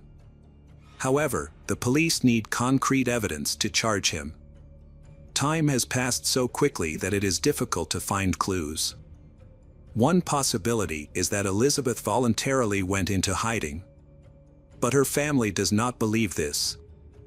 Although the case has been quiet for many years, her mother, Donna, has not lost hope that her daughter will return. Every year, she travels to Iowa, where Elizabeth used to live, to organize activities to raise awareness about her daughter's disappearance. In 2010, Donna rented a billboard with Elizabeth's picture and offered a $20,000 reward for any information about her daughter. Donna said she was concerned that something might have happened to her daughter, but she was hopeful that she would eventually be found. "Someone definitely knows what happened to my daughter, and I hope that us coming out will jog their memory," she said. 10 years after her daughter's disappearance, Donna has developed her own theories about what happened. In an interview, she said, "I think the person called her and lured her out of the apartment to meet them. Then they argued and something bad happened that night." Despite the best efforts of the police and her family, Elizabeth's fate remains a mystery. Since her disappearance in 2000, investigators have searched 79 different locations but have not found Elizabeth's body.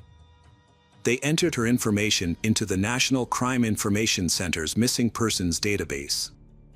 17 years later, in 2017, the investigation was reopened. By this time, Michael Saiperda had moved to Colorado. Police reviewed all the evidence and interviews. They discovered a key detail that had previously been overlooked. Jared, Michael's friend who was assigned to watch Michael's children on July 17, 2000, told police that when he arrived at Michael's house at 5:30 a.m., he found Michael quite drunk. According to Jared's testimony, Michael said that Elizabeth had stayed the night and left around 5 a.m. However, in previous interviews, Michael had never mentioned Elizabeth sleeping over at his house. More significantly, Elizabeth's jewelry was found in Michael's safe. Authorities decided to arrest Michael 17 years after Elizabeth went missing. Although her body was never found, investigators believe that Elizabeth was dead and that Michael was the culprit. In November 2017, Michael was arrested in Colorado and extradited to Iowa, where he was charged with first-degree murder in the death of his wife Elizabeth. Donna said, "This is the best news we've had in 17 years. We've waited a long time and are so glad that he's finally been arrested." Michael later waived his right to a jury trial. The loss of key physical evidence, especially the victim's body, made it significantly more difficult for prosecutors to prove guilt. Without a body, forensic experts could not determine the cause of death, and the jury could not directly observe the victim's injuries or view crime scene photos. The defense argued that the prosecutor's goal was not to find the truth, but to convict Michael by looking for inconsistencies in witness testimony.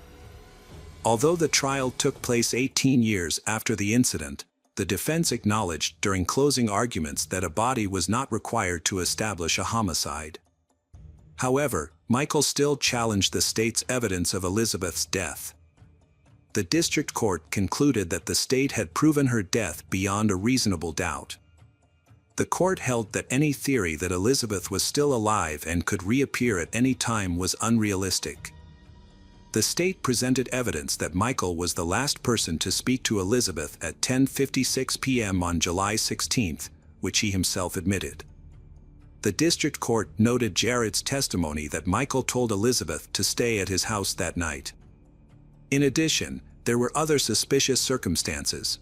Michael unexpectedly left work on July 17 and did not call Elizabeth's apartment again, even though the police did not officially report her missing until July 20. From this evidence, the state established that Michael's hatred of Elizabeth led to murder.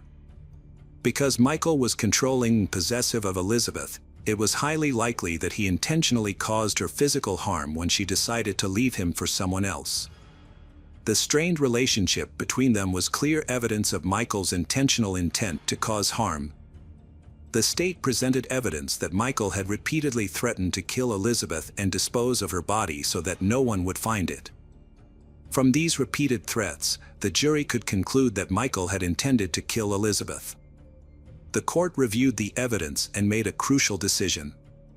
They discovered that Elizabeth had opened a new bank account just 9 days before her disappearance, but had not withdrawn her last paycheck. They concluded that she was dead. After carefully evaluating all the evidence, the court found that Michael was responsible for Elizabeth's death. On June 25, 2018, Michael Cyperta, 58, was convicted of first-degree murder.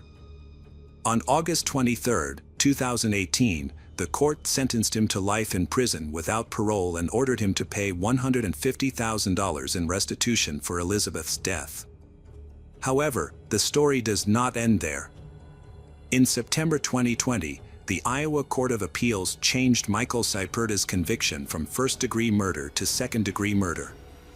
Judge Mary Tabor, in a 30-page ruling, noted that while there was enough evidence to conclude that Elizabeth was dead and that Michael was responsible, the prosecutor failed to prove that Michael intended to kill Elizabeth. This led to the reduced charge. The case was particularly difficult because there was no body, weapon, or crime scene. Michael asked to be released or at least given a new trial. Ultimately, the court sentenced Michael Cyperta to 50 years in prison, with the possibility of parole after 30 years.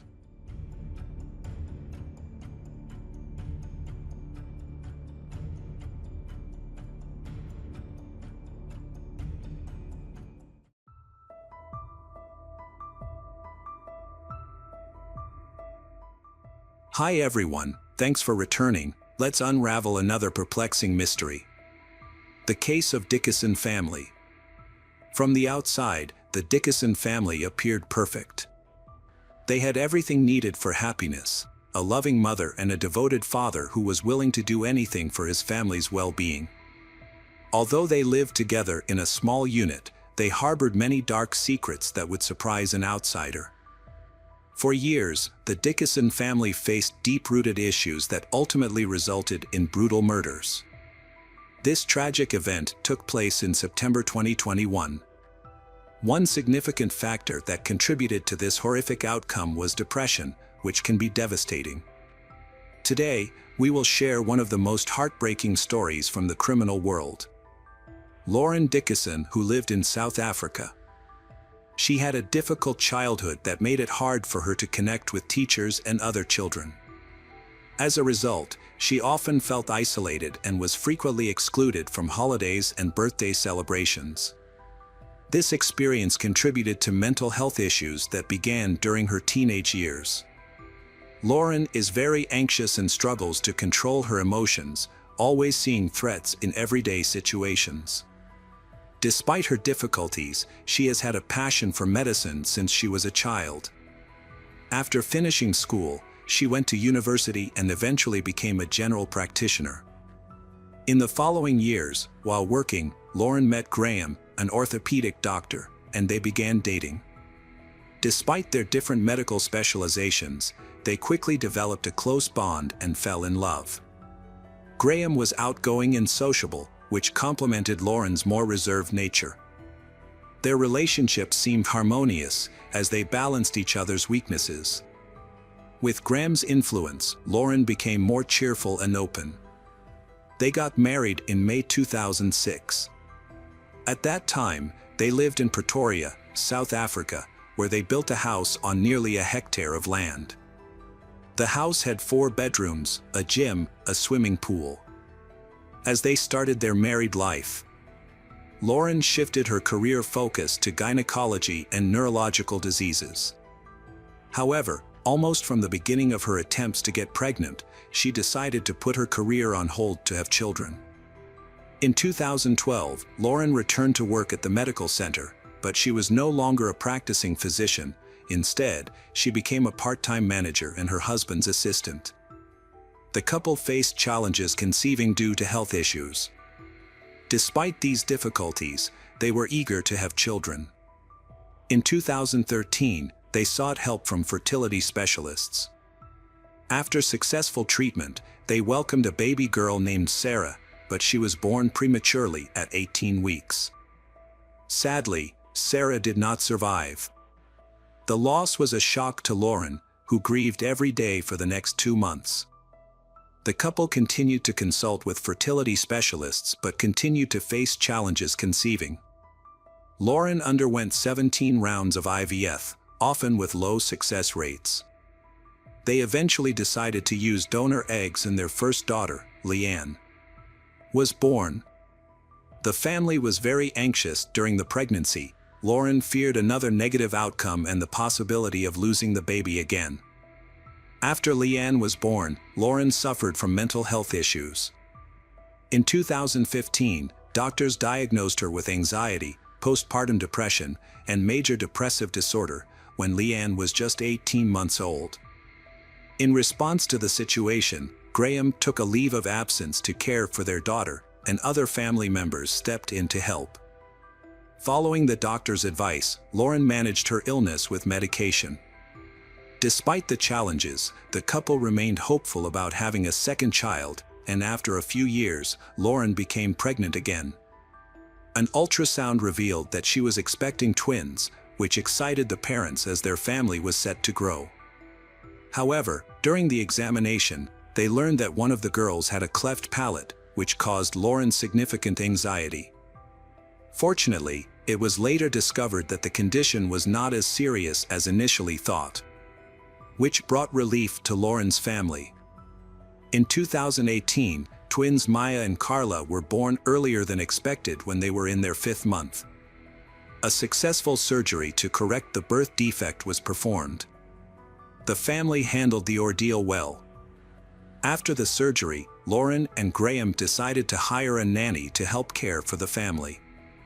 The issues surrounding the birth left Lauren feeling anxious and compounded by panic attacks. Her husband Graham described her as an extremely anxious mother, constantly worrying about their children. Lauren was overprotective, often watching their every move, which irritated the kids. Despite these challenges, they managed to overcome many of the difficulties. The Dickinson family was relatively well off, allowing them to hire a maid, gardener, and nanny to help ease the stress on Lauren, who struggled with her mental health. By 2020, the Dickinson family had sold their house and land and moved abroad. They chose to rent a comfortable apartment. This new living situation has significantly improved their family relationships. For the first time in 10 years, Lauren stopped taking antidepressants. By March 2021, she was off all medications and had good mental health. This positive change inspired her to start doing CrossFit at least 3 times a week to stay in shape. In addition, she overcame her eating disorder. This change gave her a more positive outlook on life. Graham noticed positive changes in Lauren and was relieved that she seemed to have overcome her previous health problems. However, their happiness did not last long. By June 2021, Lauren's depression had returned. As a result, Lauren decided to see her psychiatrist again, who prescribed her antidepressants after she described feeling depressed and isolated. The Dickinson family was in a difficult situation. Graham was often home because he did not work, and the children became very attached to him, always wanting him around. As a result, Lauren felt left out, and she often argued with her children, who preferred to be with their father. Although they appeared to be a happy family on the surface, things were actually very tense and could explode at any moment. In July 2021, South Africa experienced a series of riots that heightened Lauren's anxiety.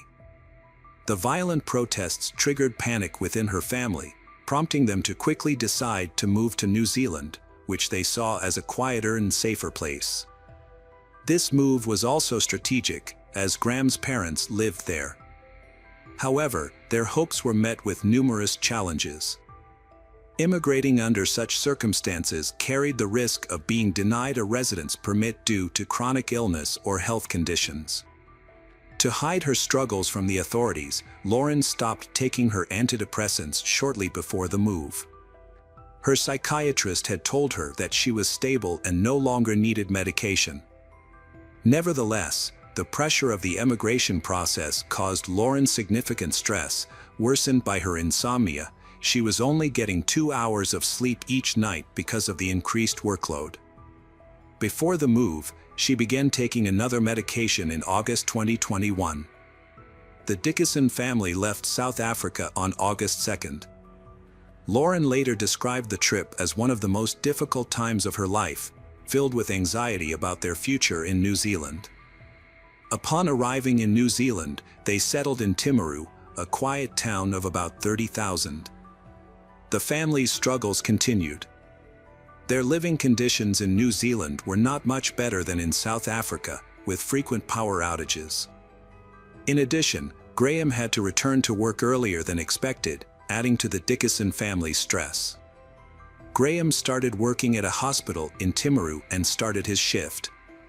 Lauren hoped that they would have more time to deal with the challenges of moving house and adjusting to a new. Lauren felt overwhelmed with family issues and was left to care for 3 young children on her own without any support. On the appointed day, the Dickinson family went to the immigration office and were selected as potential citizens, while many other families faced rejection. Their application was accepted and they were told to wait for a response. The couple then went to a local Christian school to enroll their child in kindergarten. Graham noticed that during this time, Lauren seemed particularly sad, as if a dark cloud was hanging over her. She seemed far from the cheerful person who shared her life on social media. Even the smallest setback would send her spiraling deeper into depression. During this challenging period, Lauren kept in touch with her new friend Letitia through social media. She attempted to call Letitia, who had recently moved, to invite her to dinner, but her messages went unanswered. Meanwhile, Lauren and her spouse were looking for a rental property, but all the houses within their budget were in poor condition. They were temporarily staying in a house provided by the hospital, which only added to Lauren's stress as she was already feeling overwhelmed. However, on the night of September 14, 2021, Lauren had trouble sleeping. The next day, she had to take Maya and Carla to kindergarten and take Leanne to school. The morning was lively as the children, excited about their early rise and packing, chose their outfits without noticing their Lauren's fatigue. After dropping them off at school, Lauren returned home and lay down to rest. At 10:47 a.m., she received a photo from her kindergarten teacher showing her twins eating lunch at their table. Then Lauren cleaned the house, organizing her belongings because her family had just moved here. After running errands all day, Lauren picked up the girls from daycare and school around 3 p.m. and took them to the playground. Later, at home, Carla threw a tantrum because she missed their dad, who was at work. The other twin, Maya, had recently fallen out of bed and hurt her stitches. The girls cried so much that Lauren felt like a bad mother, trying to comfort them when they ignored her attempts to comfort them. Lauren cooked chicken nuggets for the children, but they were not satisfied with the meal. This led to a breaking point for her. Feeling overwhelmed, Lauren bathed the children and put them to bed around 6 p.m. Although she received several messages from friends in South Africa, she did not have time to reply to all of them. Graham returned home from work, had a quick dinner, and then left for an important meeting at 7 p.m. While he was away, chaos erupted in the house. About 20 minutes after he left, the children began to scream. In an attempt to calm them down, Lauren went to the garage to get some zip ties. Lauren told the children they were going to weave a necklace and placed the zip ties around their necks. No idea what was going on and were happily playing along. However, Leanne was angry with her mother and criticized what she was doing. For Leanne, it was not a game. In a fit of rage, Lauren began suffocating her children with pillows and blankets. She said that she was very sick and would soon die, and that she was killing her children because she was afraid that no one would take care of them. After Lauren believed the children were dead, she attempted to end your life. Lauren cut herself with a knife, but the blade was too dull to cut deeply. Ultimately, she resorted to pills, consuming several large doses of various medications. But these were not enough to end her life. In a moment of confusion, Lauren collapsed on the kitchen floor, lost in her thoughts about her actions. At that moment, Graham came home. He noticed something was wrong with her and asked if she was okay, but she responded in a way he couldn't understand. Sensing something was very wrong, he rushed upstairs to check on the kids. Going up to the room, he hoped everything was okay, but instead, he found the lifeless bodies of his children on the bed. The horrifying reality unfolded before his eyes. In desperation, he sought help. With the help of colleagues at a nearby hospital, he ran out into the street to meet one of them. As he closed the door behind him, the last thing he saw was Lauren lying on the floor with her eyes closed. He didn't know if she was alive, his only concern was his daughters. So he didn't check on Lauren. A friend at the hospital tried to revive the children, but their efforts were in vain. Around 9:40 p.m., neighbors heard a loud noise, which turned out to be a door slamming as Graham rushed outside.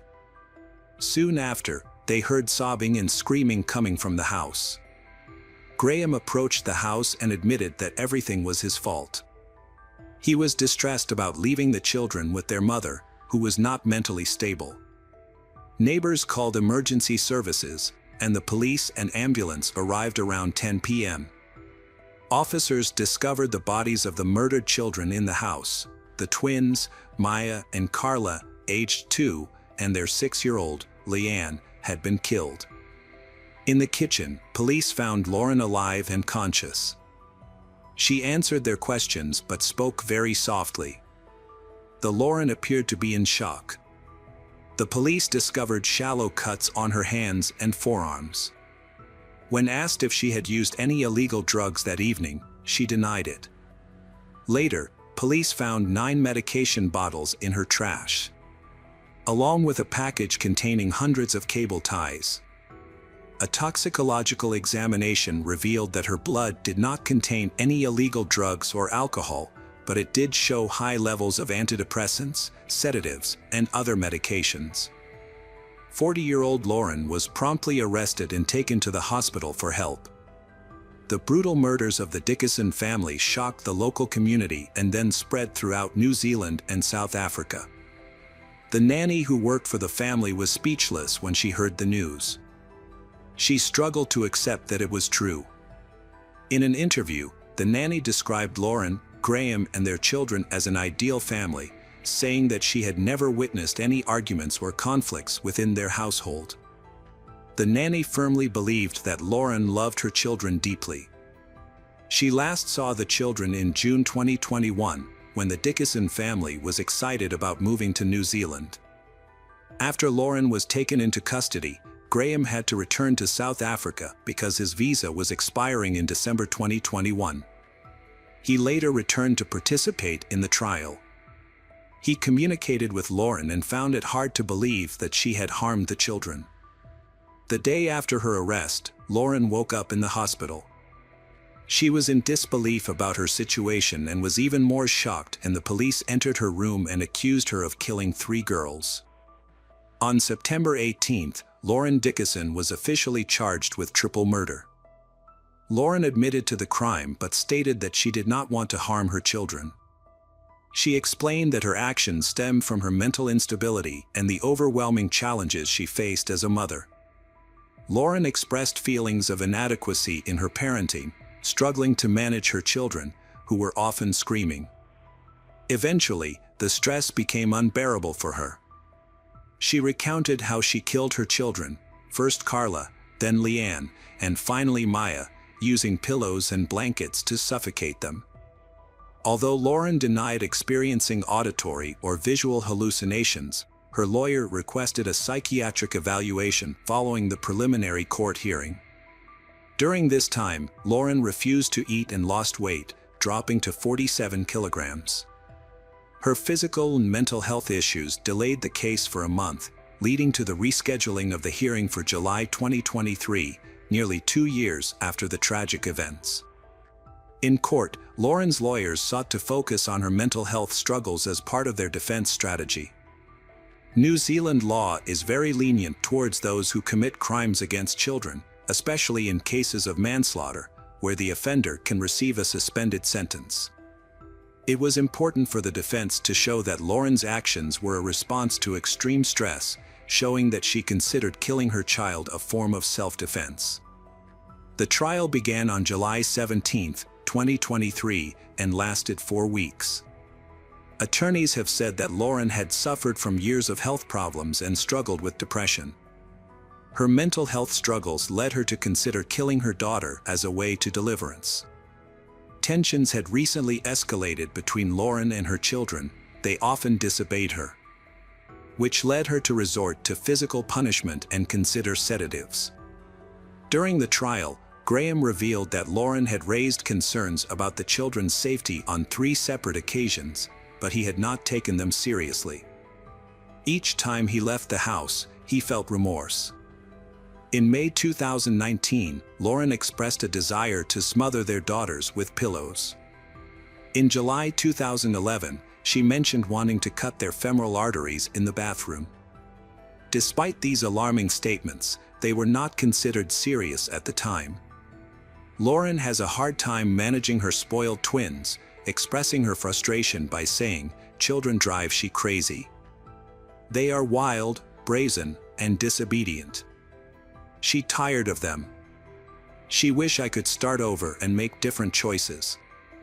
Lauren had to face many difficulties to become a parent, making it difficult for others to believe that she could hurt the children. During the trial, Graham described her difficulties in raising her children. He rarely saw her show affection to her children, and they did not seem to seek her out. This became especially evident when he was home more often and the children clung to him, leaving Lauren without the opportunity to play with them.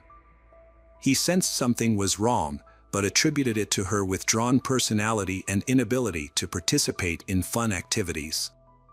Graham mentioned that New Zealand did not meet Lauren's expectations.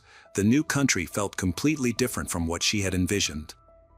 This led to a significant cultural shock from everything she encountered.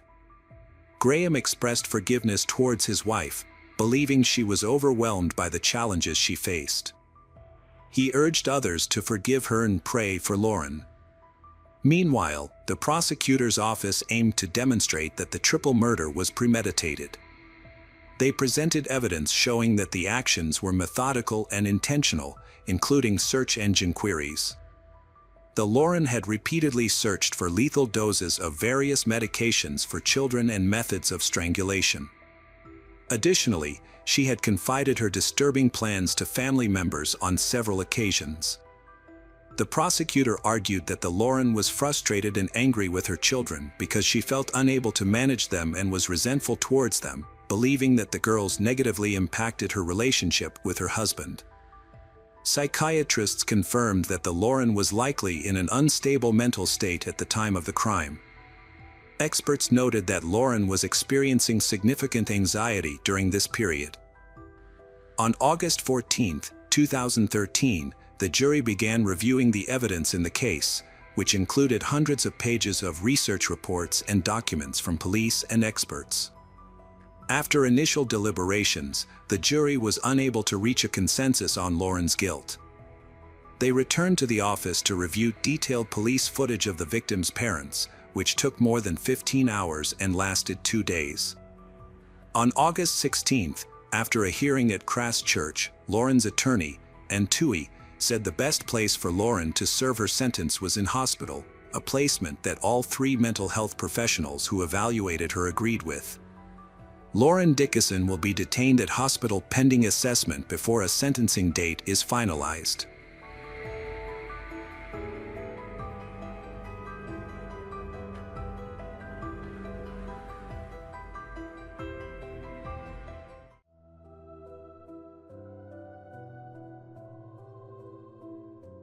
Welcome back, mystery lovers. Today's case is going to keep you on the edge of your seat.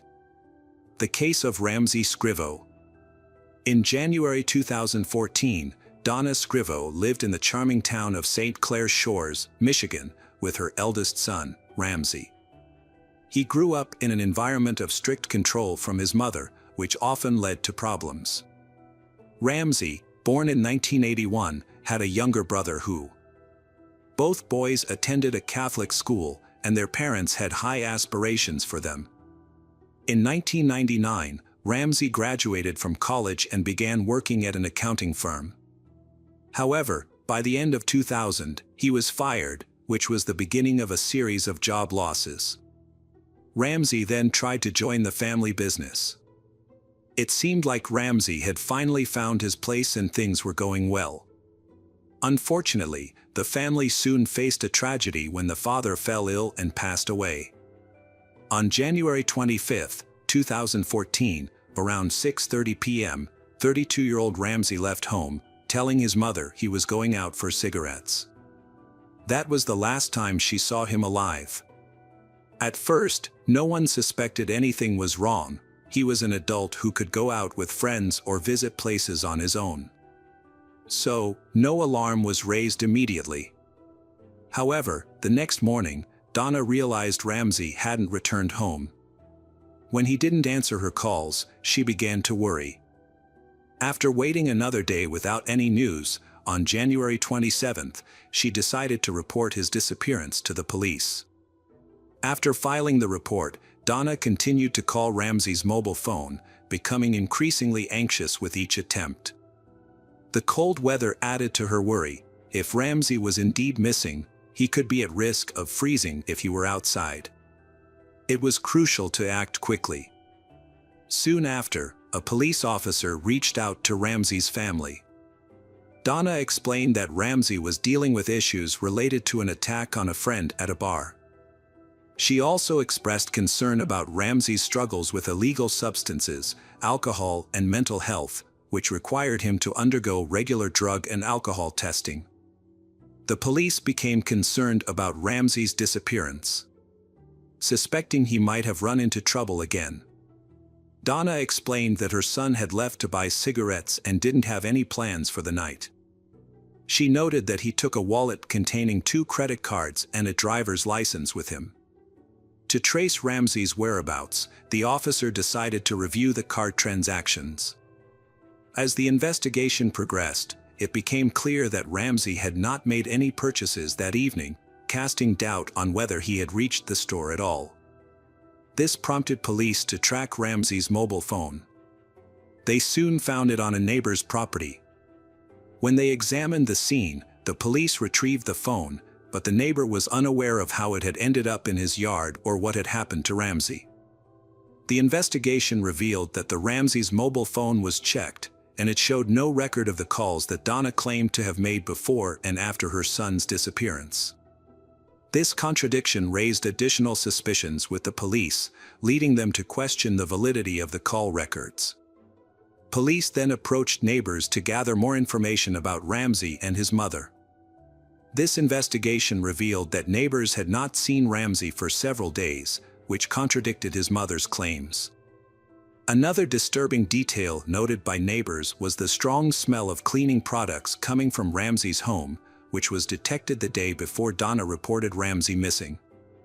Based on their experience, they found these signs very suspicious. There seemed to be some unusual elements surrounding the Ramsey family. Donna Scrivo, born in 1954 in Dallas, Texas, dreamed of becoming a nurse since she was a child. Her dream came true when she met Daniel in August 1971. They got married, and 2 months later, their eldest son, Ramsey, was born. The family then moved to Donna's house in Michigan City, SN Clear Shores, where their youngest son was later born. They lived a modest life and maintained good relationships with their relatives and neighbors for many years. The family's first major challenge arose in 2003 when Donna suffered a heart attack. Remarkably, she survived the surgery, but her health began to decline afterwards. She became forgetful and anxious, ultimately having to leave her job as a nurse. Nevertheless, she had pursued her passion for nursing for 12 years before these events unfolded. Donna grew increasingly concerned that her son, Ramsey, was struggling with mental health issues. He was severely depressed and unable to manage his anger. They sought help at a psychiatric hospital, where he was diagnosed with paranoid schizophrenia. After that diagnosis, Donna became reluctant to let Ramsey go far from home, fearing he might endanger himself or others. This concern intensified because he refused to take the medication prescribed by his doctor, insisting he didn't want to experience certain side effects. Unfortunately, this decision hindered his ability to combat his illness, and his condition continued to deteriorate, with symptoms becoming more pronounced. Ramsey was convinced that someone was poisoning his food and drinks. He even believed a nanochip had been implanted in his tooth to track him. After getting into a fight, he suffered a serious head injury when he fell and hit the concrete. Following this incident, he experienced worsening symptoms. He became increasingly aggressive, and his alcohol abuse only intensified the situation. Eventually, he became a danger to himself and others, landing on probation after an altercation with a friend at a bar. His condition worsened when Ramsey's father, Neil, passed away. Neil was an important figure in Ramsey's life, as they developed a deep bond that resembled that of best friends. He was the only one who could control Ramsey's dangerous behavior. At that time, Ramsey was taking his medication consistently and his condition had stabilized. Neil had acted as a buffer between Ramsey's mental health struggles and his wife, who sought to control every aspect of their lives. When Neil died, tensions between Ramsey and his mother increased. Ramsey began using morphine left over from his late father. And during this time, his mental decline became more apparent.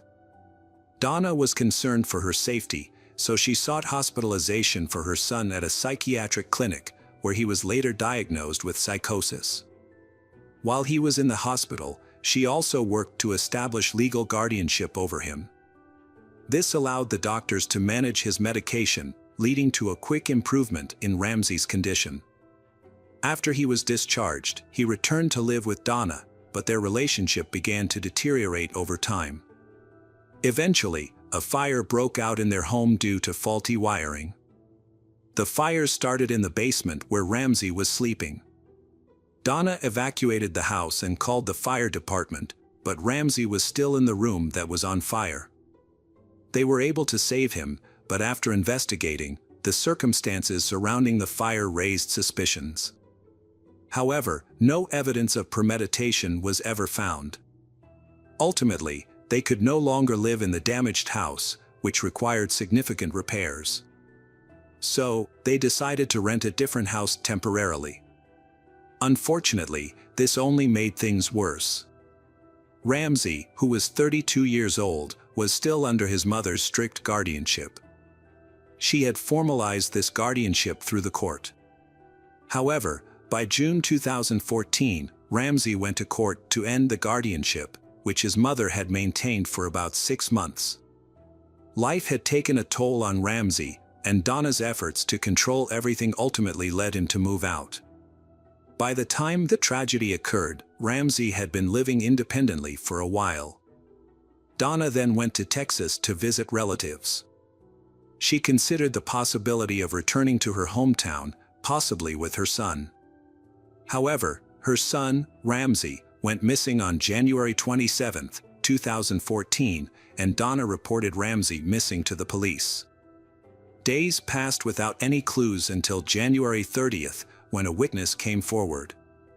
While driving along a snow-covered road in China Township, she noticed something dark on the side of the road. When she stopped to check, she discovered intestines scattered across a field, covered in blood. The sight shocked the girl. Nearby, she noticed a bag, and when she opened it, she discovered a human head inside. There were also other horrifying items. Terrified, she quickly called the police. When the police arrived, they were equally horrified by the discovery and immediately began searching the area. In addition to the head and intestines they later found the torso, but no other remains were found. Both the head and torso were mutilated, and the victim was unrecognizable. While the police were working to identify the body they had discovered, they received a tip from a local resident the very next morning. In one of the city's trash cans, several suspicious items were found packed in garbage bags, including burnt clothing and an ID card.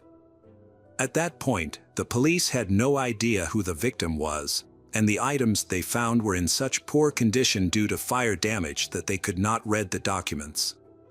It was clear that the deceased was a man. But even before the lab tests could begin, reports of other disturbing discoveries began to emerge in the city.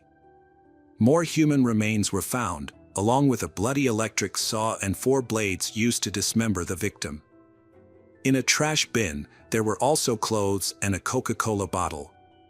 By this point, the forensic expert had completed the analysis and autopsy of the body, including collecting fingerprints for comparison with existing databases. Eventually, it was confirmed that the deceased was 32-year-old Ramsey Scrivo, whose disappearance had recently been reported by Donna. The cause of death was established as strangulation. Further blood tests revealed a dangerous level of antidepressants and Xanax in his system, 4 times higher than the prescribed dosage. This overdose could have contributed to his death, but police were already aware that his mother, Donna, had been directly overseeing his medication intake. The investigation into Ramsey's disappearance quickly shifted to a murder case. Police began interviewing his friends, acquaintances, and neighbors. A witness claimed to have seen a woman in an SUV tossing the bag away right in front of him, but he could not identify her or provide any detailed information, nor could he remember the car's license plate. However, police went to the location where the suspect was seen dumping trash. They found nearby surveillance cameras and requested the footage. After reviewing the recordings, they were able to get a clear image of the car and the woman driving it. The woman turned out to be Donna Scrivo, Ramsey's mother, who had transported her son's dismembered remains in her 1990 Chevrolet Bezier to the city dumpsters. The police were shocked by the unfolding events and found some of Donna's actions suspicious, but they did not initially believe she could have killed her son. Nevertheless, an arrest warrant was issued, and Donna was quickly taken into custody. She was brought to the police station for questioning. At first, Donna did not provide any useful information. She claimed to have mental health issues and that her son had taken one's own life. However, this was clearly a lie, as his body had been dismembered and she had taken steps to dispose of the remains. The police did not believe her story. They suspected that the conflict between Donna and Ramsey had escalated, causing her to lose control. As a result, Donna was charged as the prime suspect in the murder of her 32-year-old son, facing charges of first-degree murder with aggravating circumstances. It was clear that she was trying to mislead the investigation. Police obtained search warrants for the Ramsey family's apartment and the Donna's car. When they first entered the apartment, they were hit by a strong smell of cleaning products that stung their eyes. It was clear that the Donna was attempting to clean the crime scene to eliminate evidence. However, despite her efforts, police discovered several blood droplets in the bathroom, as well as traces on the corridor wall, the porch, and the entrance railings. Notably, there were no cars in the parking lot.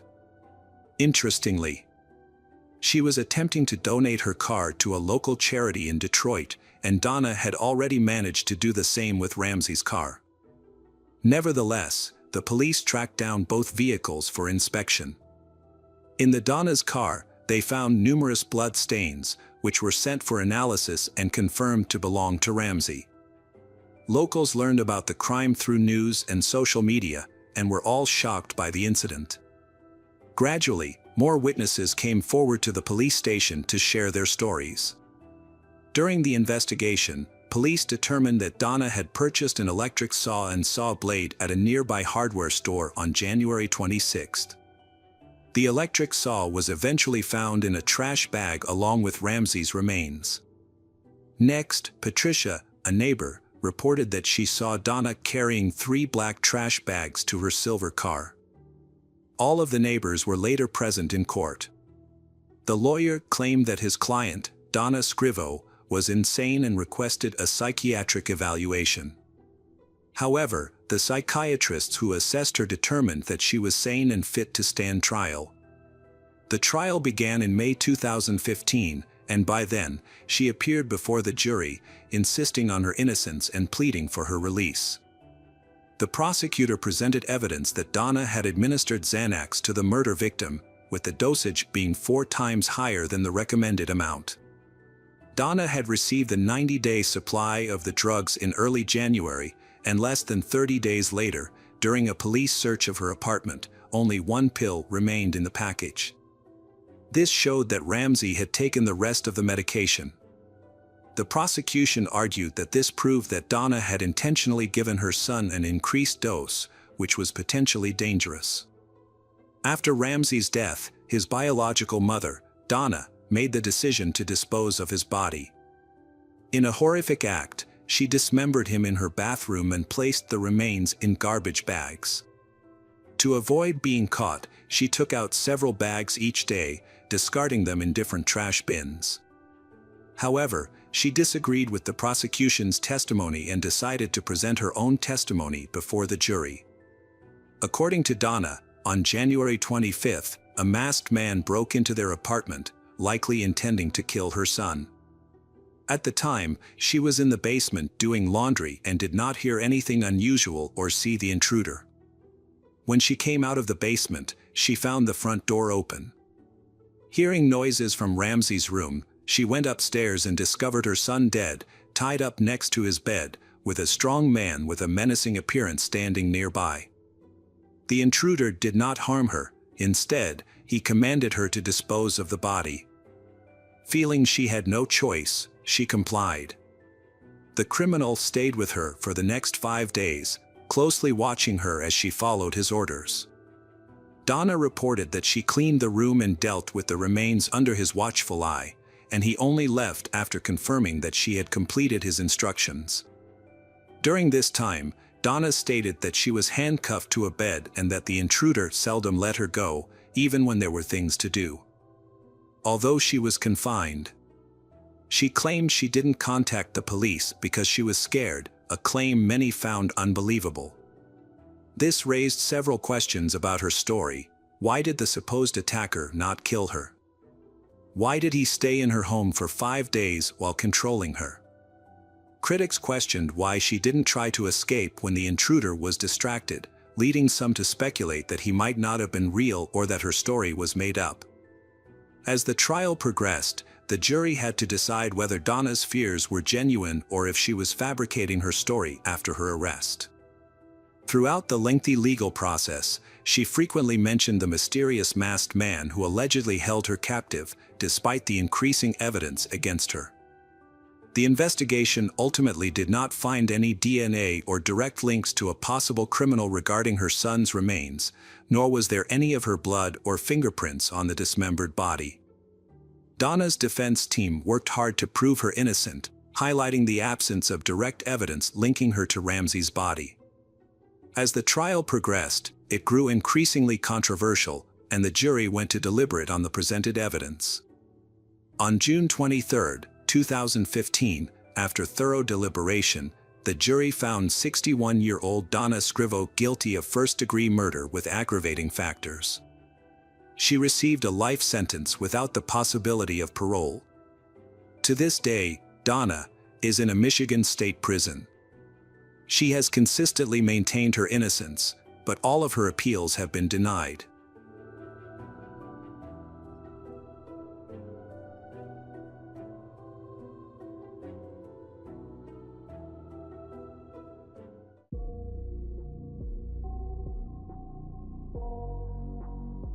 Hi everyone, thanks for returning. Let's unravel another perplexing mystery. The case of Emma Jangestig. Arboga, a small town in Sweden about 160 kilometers west of Stockholm, experienced a crime in 2008 that remains one of the most shocking in the country. On March 17, 2008, a 20-year-old mother of two, Emma Jangestig, was spending the evening with her children. Her eldest, Max, was 3 years old, and her youngest, Saga, was 1.5. Emma was preparing dinner while waiting for her fiancé, Torg Hellberg, who was still at work and expected to return in a few hours. Emma had been divorced for a year when she met Torg. They quickly developed a relationship and moved in together. The couple bought a house. This move took place just 2 months before the tragedy. Although Torg was not the biological father of Emma's children, he cared for them as if they were his own. It seemed that Emma had found the perfect partner to build a complete family and raise her children. Nicholas, the biological father of Max and Saga, maintained contact with the kids. He had a reserved relationship with his ex-wife, Emma, but spoke with the children almost every day. Around 6 p.m., Emma and the children sat down for dinner. Torg couldn't join them this time because he was working late, but he said he would be home soon. While waiting, Emma decided to use the time to message her family and friends. She used a messaging app to chat with her sister, and their conversation continued smoothly until her sister received the last message at 19:07.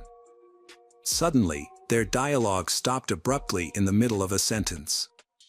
Emma didn't read more messages or respond, which seemed odd. Her sister found this strange, so she contacted Torg and expressed her concern about Emma's unusual behavior and lack of response. As it turned out, Torg was free earlier than expected and was already walking home. He assured Emma's sister that he would check on the situation. Torg arrived at the house at 19:17. Everything seemed normal from the outside. But he noticed the front door was open, which was unusual since it was usually locked. Sensing something was wrong, Torg cautiously entered the house and was met with a shocking sight. The corridor was in complete disarray, items were scattered on the floor, and some pieces of furniture were broken. Initially, he couldn't understand what had happened and thought it might be a children's game that had gotten out of hand. However, he soon realized that the extent of the chaos was too severe for children to have caused it, and Emma would not have allowed it. He called out to all the household members by name several times, but there was no response. Suddenly, at the end of the hallway, Torg noticed a suspicious figure on the floor. As he approached, he was horrified. He saw a small body lying in an unusual position with many cuts on its face and head. Emma lay next to it, her body covered in blood. Realizing he needed to act quickly, Torg called the police at 7:20 p.m. The police received the call from Torg, a distressed man who was desperately calling for help. He explained that someone had attacked his family while he was away. In the background, a woman's moans could be heard. The police quickly dispatched police and ambulance services to the location. Doctors arrived within minutes. By then, Torg had discovered that all 3 family members had suffered severe head injuries, so severe that they were unrecognizable. To their surprise, doctors discovered that all of the victims were still alive and breathing.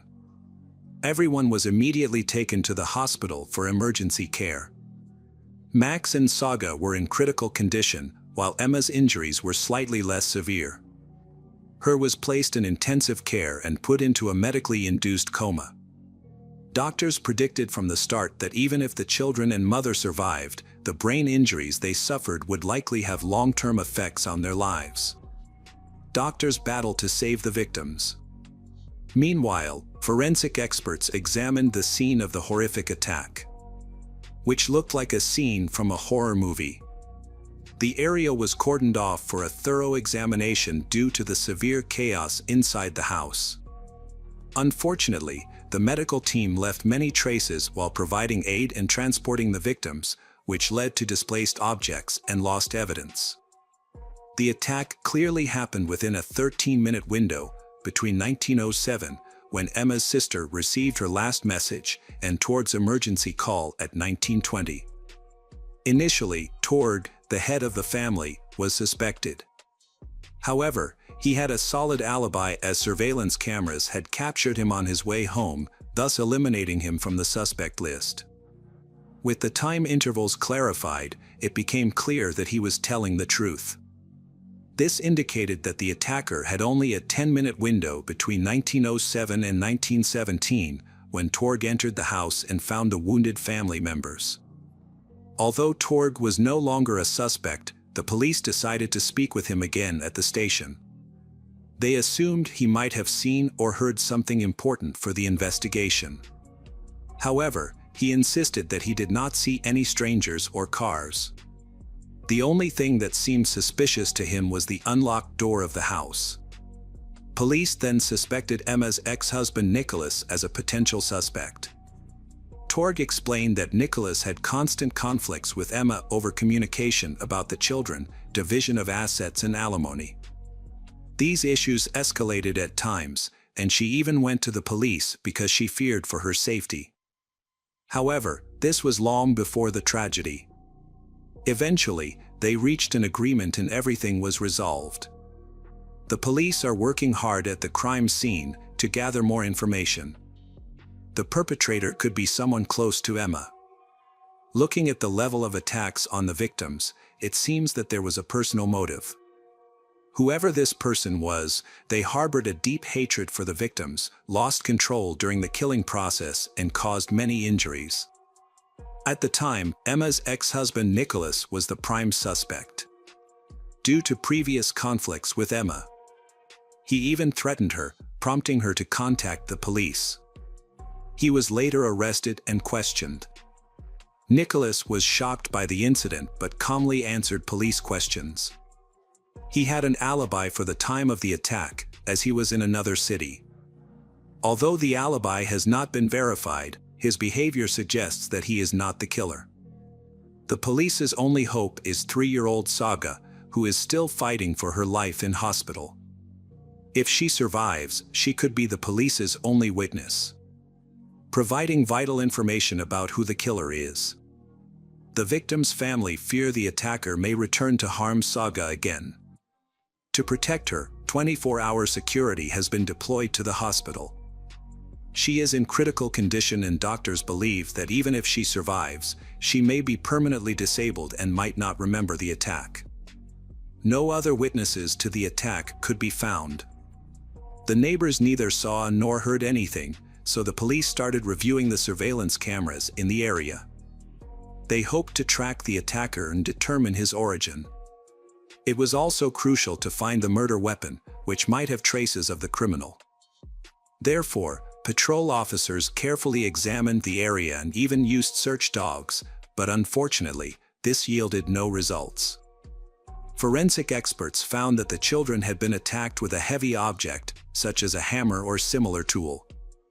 The children had been hit with such force that their skulls had been fractured.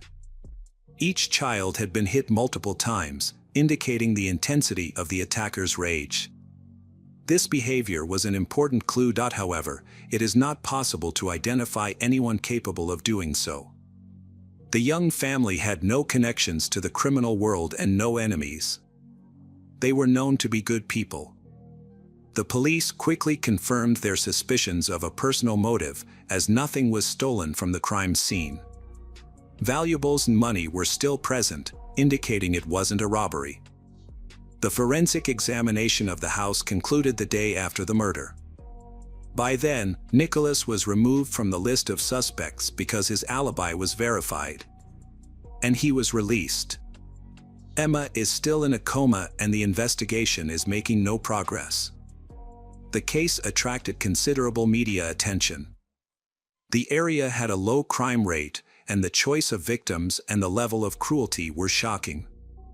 Police contacted local people through the media, which aroused the interest of those living near Emma's house.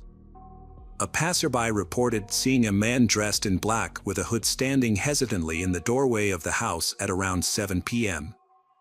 About 5 to 10 minutes later, the same witness, returning from the shop, saw a suspiciously frail man dressed in black run out of the house, get into a car and drive away immediately. He did not get a good look at the person and could not describe the car, but he thought the driver might be a woman disguised as a man.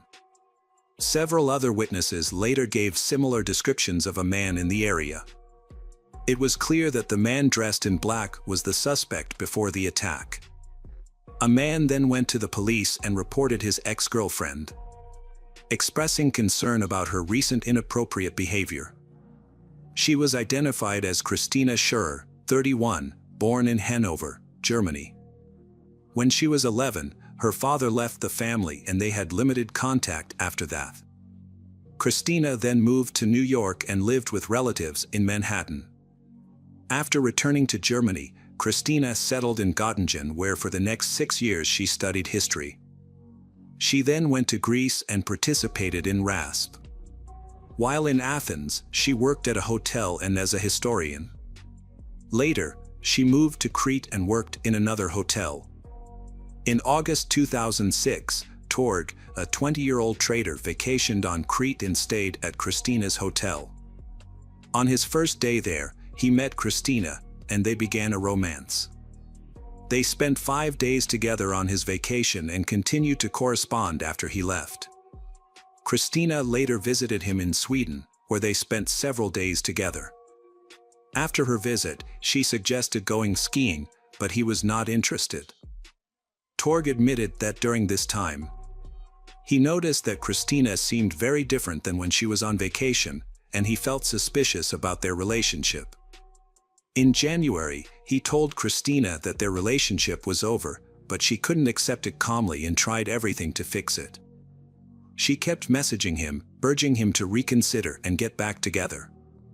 In March 2007, she visited Sweden for 2 weeks and convinced Torg to have dinner with her. He agreed, but during the meeting, he made it clear that they could only be friends. Christina accepted this and left, but after some time, she returned to Sweden again, insisting on a new meeting, considering that this should be the last dinner together at which they would clear things up. During this meeting, she suggested giving their relationship another chance, but Torg firmly refused, as he believed the matter was settled. Christina informed the Torg that, since they would no longer be in a relationship, she wanted to visit him to collect some items she forgot during a previous visit. Torg agreed to her request. After a brief visit, Christina left. However, the next day, she called again asking for help because she got lost near a castle. The Torg went to find her, and when he did, she admitted that she had taken a large dose of drugs the previous night, intending to end her life due to their breakup. Feeling compassionate, Torg allowed her to stay the night. He contacted her family in Germany to express concern over Christina's situation, informing them about her mental health issues and suggesting they admit her to a psychiatric hospital. Torg was confident that she needed help and hoped treatment would resolve her obsessive behavior. Additionally, he felt she would be far enough away not to disturb him anymore. Her family arranged for her to stay in a psychiatric clinic for 3 weeks. Unfortunately, even this did not stop her. In the summer of 2007, she moved to Stockholm with the intention of staying long-term. Christina rented a house and began looking for work. It was later discovered that in January 2008, she went to Germany but returned on February 20th. After her return, she wrote to Tord, saying that she had given birth to his son. Christina also revealed that she had given the child up for adoption due to her mental health problems. This caused confusion for Tord, as he did not know about her pregnancy. Christina mentioned that she had just gone on a business trip to Germany and that their child might have a genetic blood disease. She said that if the doctor's answer was confirmed, the adoptive parents would contact Tord to discuss the matter. Tord was confused by this. At the time, he was in a serious relationship with Emma and they lived together with her children. In January 2008, they moved into a new house. Emma knew about Christina's problems and the story of her son. Emma was skeptical and asked in question, which hospital was the child born in?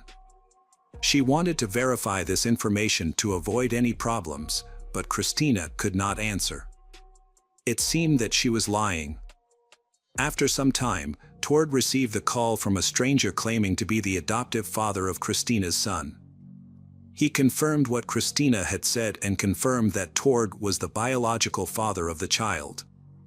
The entire situation seemed unbelievable. It appeared that someone Christina knew had contacted Tord at her request, trying to manipulate the situation. At this point, Tord and Emma both believed the story of the child to be a fabrication. Christina could not provide any evidence of her son's existence. Police began investigating the possibility that Christina had been involved in the murder of Emma and her 2 children. She had been near Emma's home on the day of the murder before quickly leaving for Germany. To solve these problems, cooperation between the Swedish and German police was needed. On March 20th, a warrant was issued for Christina's arrest. The media quickly reported that Christina had been found in Hanover. Upon hearing the news, her mother and brother contacted the police, asking why Christina was a suspect. The police explained their suspicions of her involvement in a violent attack, which shocked her mother. Christina then called the police herself, claiming it was a misunderstanding and denying any involvement. However, she was arrested after speaking with the police. Christina requested an attorney, and her attorney found an error in the arrest warrant, which led to her release. However, Christina was rearrested 24 hours later. Throughout her interrogation, Christina maintained her innocence. When police searched her rented apartment, they confiscated her cell phone, laptop, and the clothing she was believed to have been wearing on the day of the murder. Christina claimed she was wearing a beige jacket, but witnesses said they saw her wearing a black jacket. The black jacket found during the search was clean and bloodless, suggesting it may have been a different item of clothing. The key evidence was found in search queries on Christina's laptop, which had many photos of Emma and her children and a blueprint of their home. This showed that Christina was planning the crime. Just before the attack, she looked up ways to hide evidence of a crime. She also repeatedly checked Tord's social media pages, demonstrating her intense obsession with him, along with diary entries detailing her victims, including their addresses and habits. On March 27th, Emma emerged from her coma. She was recognizable, much to the relief of her family. Police prepared for a crucial interview when Emma was able to communicate clearly, taking care not to mention her children to protect her mental state and ensure accurate responses. On April 1st, just 3 days after waking from her coma, Emma had her first meeting with the police. Despite her efforts to remember, she did not understand the police's questions or why she was in the hospital. Doctors hoped that her memory would improve over time. Emma asked more and more about her children. After her first interview, a doctor briefed her about the attack but did not go into detail. However, By the next morning, Emma had forgotten the conversation, a situation that lasted for weeks. Because of her fragile condition, officials chose to provide only vague answers about her children and prevented her from accessing newspapers or TV. This restriction frustrated her further, as she couldn't understand the situation. She continued to believe her children were alive, despite her initial memory lapses. Finally, after a conversation with a doctor, she realized that she would never see her children again, but she still could not remember what had happened. She believed that she had been in a serious accident. At this time, forensic experts did not find any of Christina's DNA or fingerprints in Emma's house. It is possible that Christina's attempt to stage the murder was successful. Additionally, they were unable to find a murder weapon. In March, Christina's roommate reported to the police that a hammer had gone missing from her toolbox. The hammer matched the description of the murder weapon, indirectly linking Christina to the crime. However, without strong evidence to charge, the investigation continued. Police focused on shoe prints found at the scene of the children's murders. Several other footprints, belonging to the paramedics, the 3 victims, and Torg, were not involved and were discarded. However, police did identify prints from sneakers not worn by family members or police. They identified the brand, style, and size that Christina had worn. A photo on her personal page showed her wearing the same pair of sneakers, in the same size, but this evidence remained circumstantial. Video surveillance recordings from the railway station provided significant evidence, showing that Christina, wearing her jacket, visited the city at least 3 times in the week before the attack. Her last visit was on the day of the murder, March 17th. Although the images were unclear, her identity was confirmed through mobile phone geolocation. When questioned, Christina could not clearly explain her presence in the city. She later stated that she was there for work. Police were able to determine the motive for the attack when they found notes on Christina's computer that revealed her intense jealousy of Emma, as Christina struggled to accept that Torg had found happiness with someone else. A psychological examination determined that Christina was sane. The police continued to make every effort to help the Emma, who miraculously survived, regain her memory. They even accompanied her to the crime scene, but this did not assist. Then, a few days later, there was an unexpected breakthrough. Emma suddenly recalled that on the evening of March 17th, someone had knocked on the door. The Emma opened it to find a girl in dark clothes and a hood standing there. The stranger introduced herself as Christina and immediately struck Emma on the head with a heavy object. It is frightening to think about what happened next in the house and what the defenseless children went through. On July 29, 2008, Christina Scherer appeared in court in Sweden, charged with double murder and attempted murder. Her defense team remained hopeful, considering the evidence against her circumstantial and easily dismissed. However, Christina's strange behavior complicated matters. She waved and smiled inappropriately at those present in court, behavior that supported the prosecutor's portrayal of her as cruel. Christina said her visit to the city was for work. The prosecution, on the other hand, argued that she had come to the city with the intention of killing. They claimed that she had been there twice before, on March 12th and 14th, to check out her targets. Furthermore, they portrayed Christina as a pathological liar obsessed with her ex-partner. There was no evidence that she had ever been pregnant or had children. No witnesses saw her pregnant, and there were no maternity records showing that she had given birth or adopted a child. This undermined her claim of having children, casting doubt on her credibility. The key witness for the prosecution was Emma, who identified Christina on the first day of the hearing. She recalled that about 10 minutes before returning from work, she opened the door and encountered the person who had killed her children. Emma was so shocked to see the killer that she fainted in the courtroom. This incident was significant because it confirmed that Emma had not been exposed to any information about the suspect or the crime prior to that moment, which strengthened the prosecution's case. The defense focused on the fact that all the evidence against Christina was circumstantial. They pointed out that the murder weapon didn't have her fingerprints, and there was no DNA evidence linking her to the crime. The prosecutors highlighted blurry surveillance footage and a sneaker print, suggesting that doctors may have inadvertently destroyed important evidence.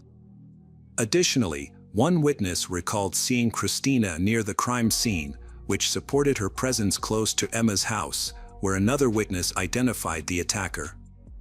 Christina could not explain her internet searches in relation to the evidence cover-up, nor why she had photos of Emma and the children, along with a diagram of Emma's house. On August 26, the jury found Christina Schurer guilty of double murder and attempted murder. She was sentenced to life in prison without parole. In addition, the court ordered her to pay Emma 100,000 crowns, or about $10,000. Christina's attorney immediately appealed the decision, but the appeal was denied. It is expected that if Christina is ever released from prison, she will be deported to Germany and permanently barred from returning to Sweden. In 2012, she was transferred to a women's prison in Fay, Germany, at her request. She continues to seek to overturn the court's decision and insists on her innocence, attempting to obtain a new trial. Emma is still dealing with the physical and mental effects of her injuries. Throughout this time, Torg has been a strong support, and they eventually married. They later had 2 children together.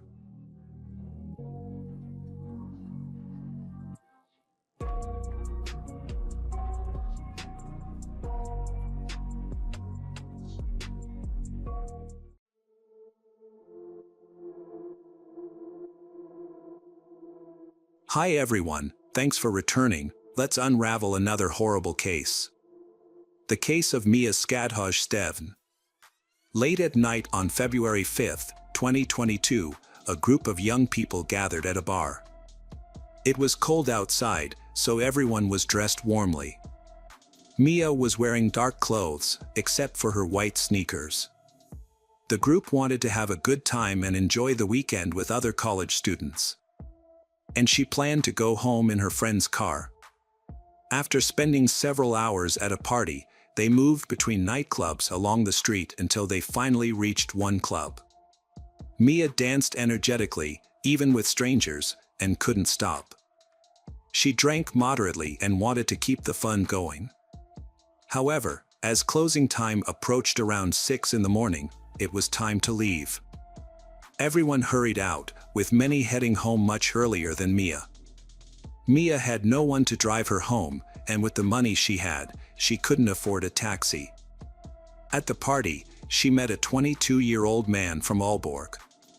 After the club closed, he waited for her outside. He chatted with Mia and her friends for a while before they all decided to go home. Mia planned to take the bus and contact her friends the next day. However, hours had passed since she said goodbye to her friends on the street, and none of her friends and relatives had been able to contact her. Initially, her family assumed that she and her friends were just out enjoying themselves, and that she was probably at a friend's or boyfriend's house. However, when Mia's boyfriend called, he revealed that he hadn't seen Mia all day and that she had ignored his messages. By noon, Mia's mother was in a panic after calling all of Mia's friends and finding out that no one had seen her since she left the club, and that no one could get in touch with her. Mia was usually responsible and kept in touch, so her lack of response was alarming. The situation became increasingly worrying for her family, especially her mother, who was really scared. It was later confirmed that Mia was last seen at 6 a.m. and since then, no one knew where she was.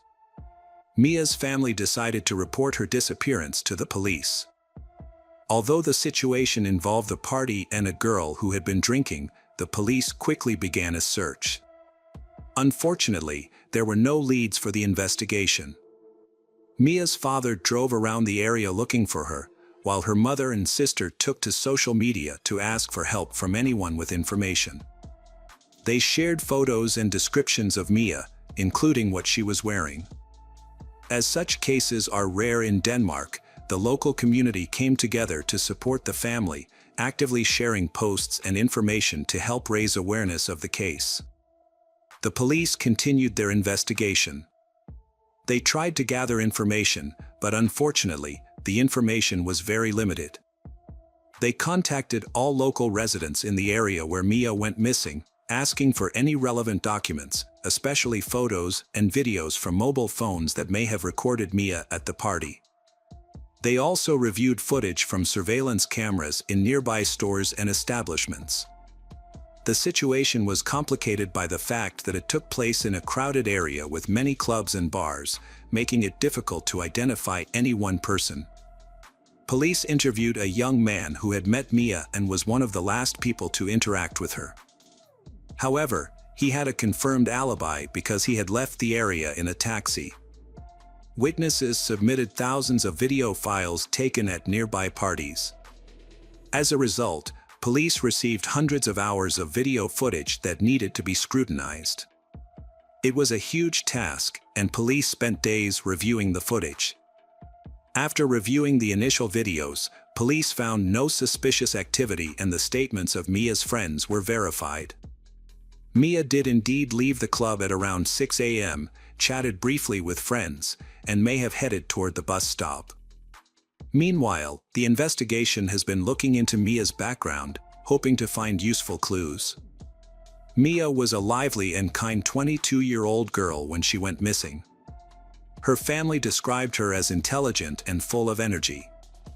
Mia was studying at Aalborg, the largest university in the country, and was close to graduating from the medical faculty. In addition to her studies, she was an aspiring model and had participated in several photo shoots. There was nothing in her background to suggest that a tragedy would occur. She was not involved in any criminal activities, did not use illegal drugs, and had no history of mental illness.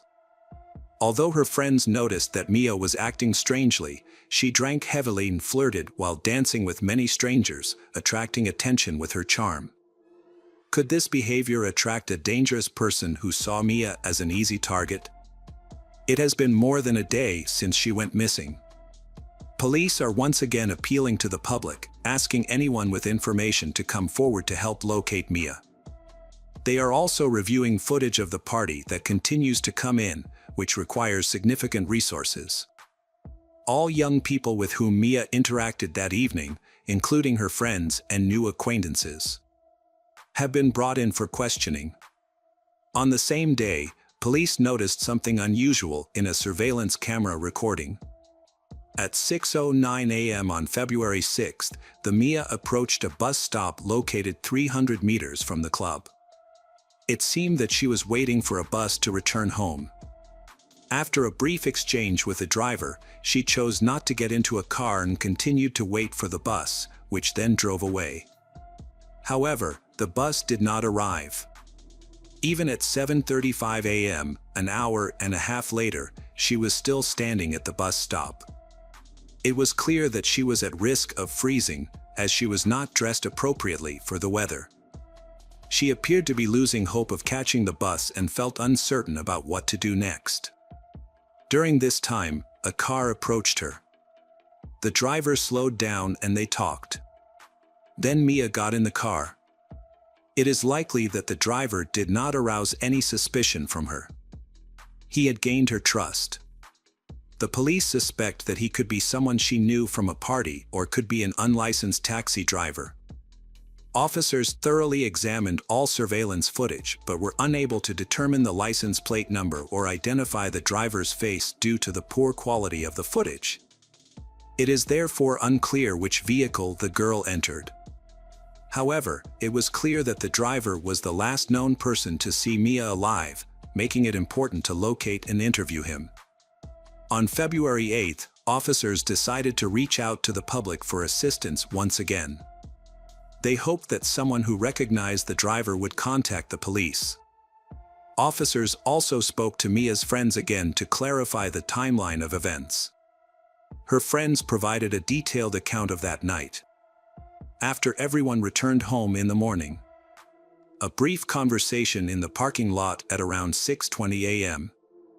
A friend who accompanied Mia to the bus stop gave a detailed description of her route. This information proved useful. The police were able to discover several additional video cameras that may have captured footage of Mia and the car that stopped to pick her up. This investigation led to important discoveries. It was discovered that the car had an unusual license plate.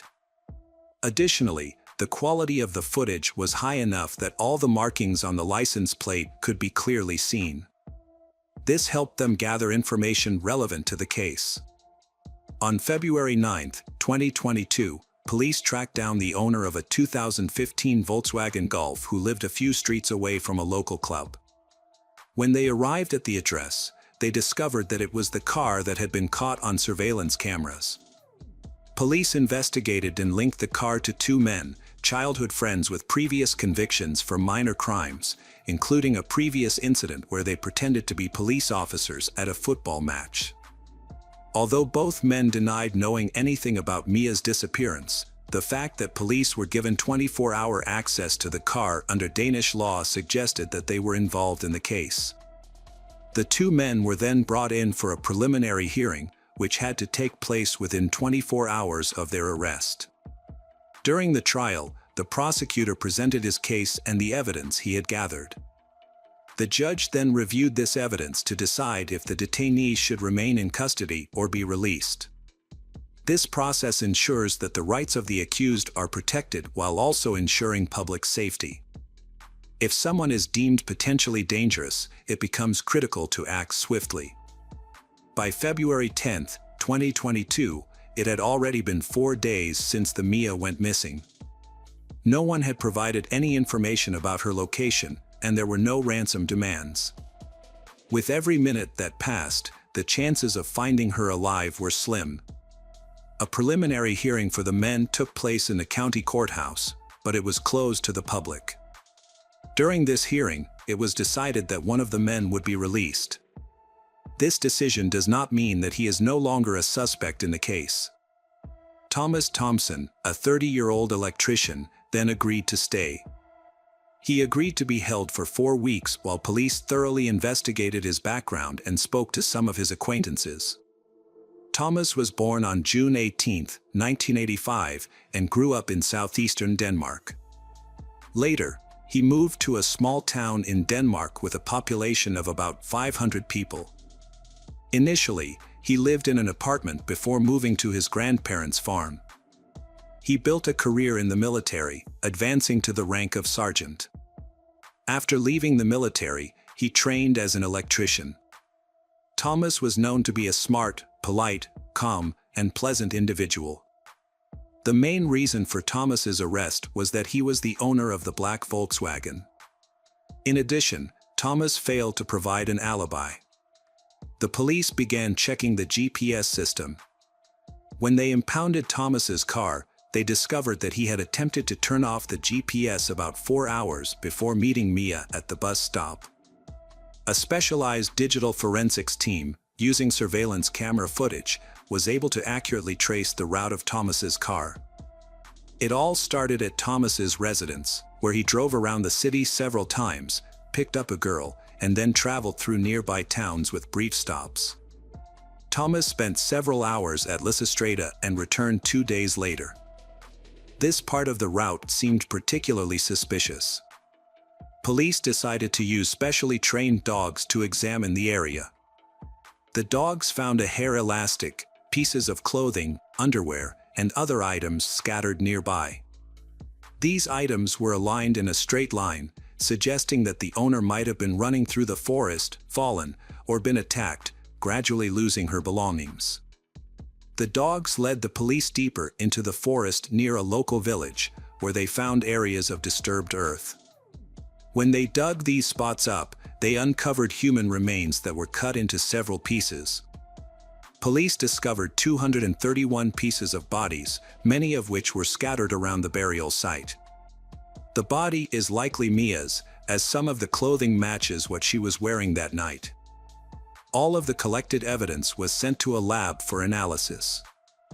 Forensic experts quickly confirmed that the remains were Mia's.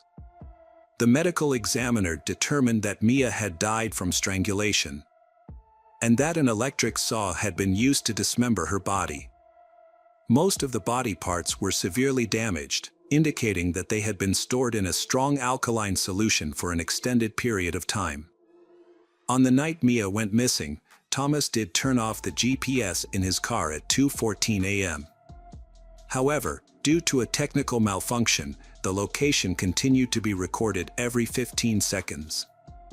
When questioned about why he attempted to disable the tracking system, Thomas claimed it was because a police officer had a personal vendetta against him and was following him. Thomas only reactivated the GPS at 9:23 a.m., likely after the Mia had already been killed. The Thomas then took her body to his house, where he began dismembering it. Thomas spoke up and confessed to giving Mia a ride in his car. He explained that he was passing a bus stop and saw Mia, who was not dressed appropriately for the cold weather. Thomas offered to drive her home out of kindness. He said that she had been flirting in the car and seemed comfortable, which prompted him to offer her a ride, which she agreed to. They drove through populated areas before entering a wooded area. Thomas claimed that they decided to have consensual sex there, but at some point Mia had a seizure. He said that she accidentally fell and injured her neck, which led to her death. Thomas's story then began to change with each conversation he had with the police. He would suddenly mention that Mia had gotten out of the car and tried to escape but tripped and fell, resulting in her death. When Mia showed no signs of life, Thomas panicked and felt confused about what to do. However, he did not call emergency services for fear of being charged with murder. Having been in legal trouble before, he was worried that the situation would only get worse. Instead, Thomas decided to take the body to his home in an attempt to conceal it. Initially, he tried to dissolve the body in a chemical solution, but after almost a day, it was clear that it didn't work as he had hoped. Next, he chopped up the remaining pieces, burying most of them while scattering some smaller fragments around the burial area. He attempted to burn his clothes from the day of the murder, the car mat, and the Mia's bag, which might have had bloodstains.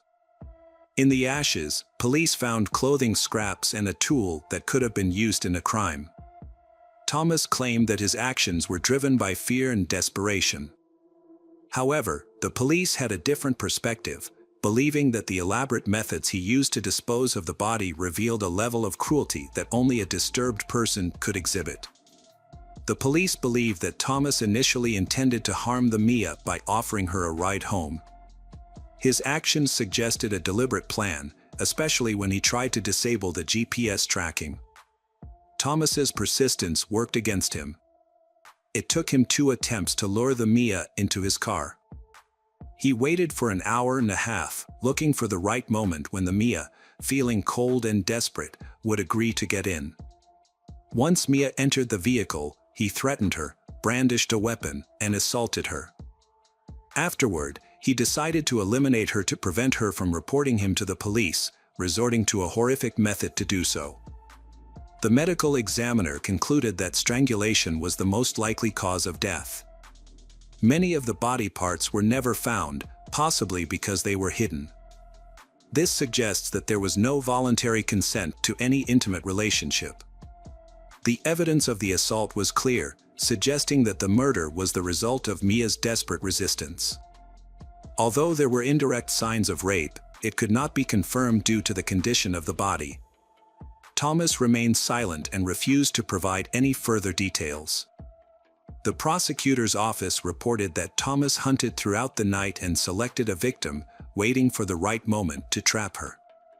Police discovered that Thomas made 3 stops in a wooded area, suggesting he chased her by car, or that she attempted to flee multiple times. But he was able to catch her and pull her back. During a search of Thomas's car, Mia's DNA was found inside.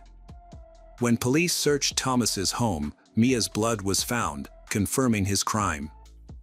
Police analyzed Thomas's behavior. It seemed that while he was trying to dispose of the body, he maintained his normal routine, except for taking a day off from work. On that day, Thomas attacked Mia but also socialized freely with friends, ordering pizza and delivering food, including many sweets. It seemed that Thomas had no remorse.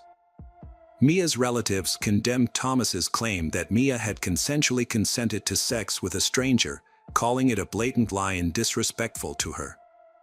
The investigation found that in 2019, he was caught stalking a student, and that similar incidents had occurred in 2015 and 2017 when he peeped into the windows of two other girls and behaved inappropriately.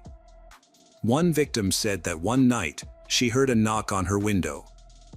When she looked out, she saw a strange man with his pants down, staring blankly at her, oblivious to the pouring rain. Despite being discovered, he appeared satisfied and quickly fled the scene after she alerted her parents. A sketch of him was later created. In 2010, a disturbing incident occurred when three women were awakened in their apartment by a noise and found a man inside. He attacked one of them and raped her before fleeing the scene. The police were called, but the attacker was never arrested. There was insufficient evidence and he was not held accountable for his actions. However, the victims were able to come forward as witnesses to help build a case against the criminal. Additionally, Thomas's ex-girlfriend reported on his behavior during their relationship. She said he was arrogant and manipulative, demanding complete compliance and losing his temper even at minor acts of disobedience. She also reported an alarming incident where, after breaking up with Thomas, she discovered that the brake hose on her car had been cut. Thankfully, this did not result in an accident. But she was unable to prove that Thomas was responsible, although she was convinced that he had done it. A third witness discovered a file on Thomas's computer containing a long list of wives along with disturbing content. Several witnesses described Thomas regularly watching videos depicting extreme violence, including murder and sexual assault. Psychiatrists evaluated Thomas and described him as having narcissistic personality traits, identifying Thomas as a sociopath lacking empathy for others. Despite this assessment, he was deemed sane. Despite the overwhelming evidence presented by the prosecution against Thomas, he pleaded not guilty to raping and murdering Mia and showed no remorse. However, Thomas accepted responsibility for improperly disposing of her body and dismembering her. He denied any involvement in the murder, claiming that she had died in an accident, but this explanation was unconvincing. Even if Mia had been seriously injured in the accident, he could have called for help, which would have proven his innocence. Instead, Thomas chose to dismember her body without attempting first aid, despite he knowing the necessary techniques. In June 2023, 38-year-old Thomas Thompson was convicted of murdering Mia Skadhosh-Stephen. He was also convicted of aggravated indecency with a body. The prosecutor asked for a life sentence, while Thomas's attorney argued for a reduced sentence. Ultimately, Thomas was sentenced to life in prison because he was deemed a threat to society. He will be eligible for parole after serving 10 years.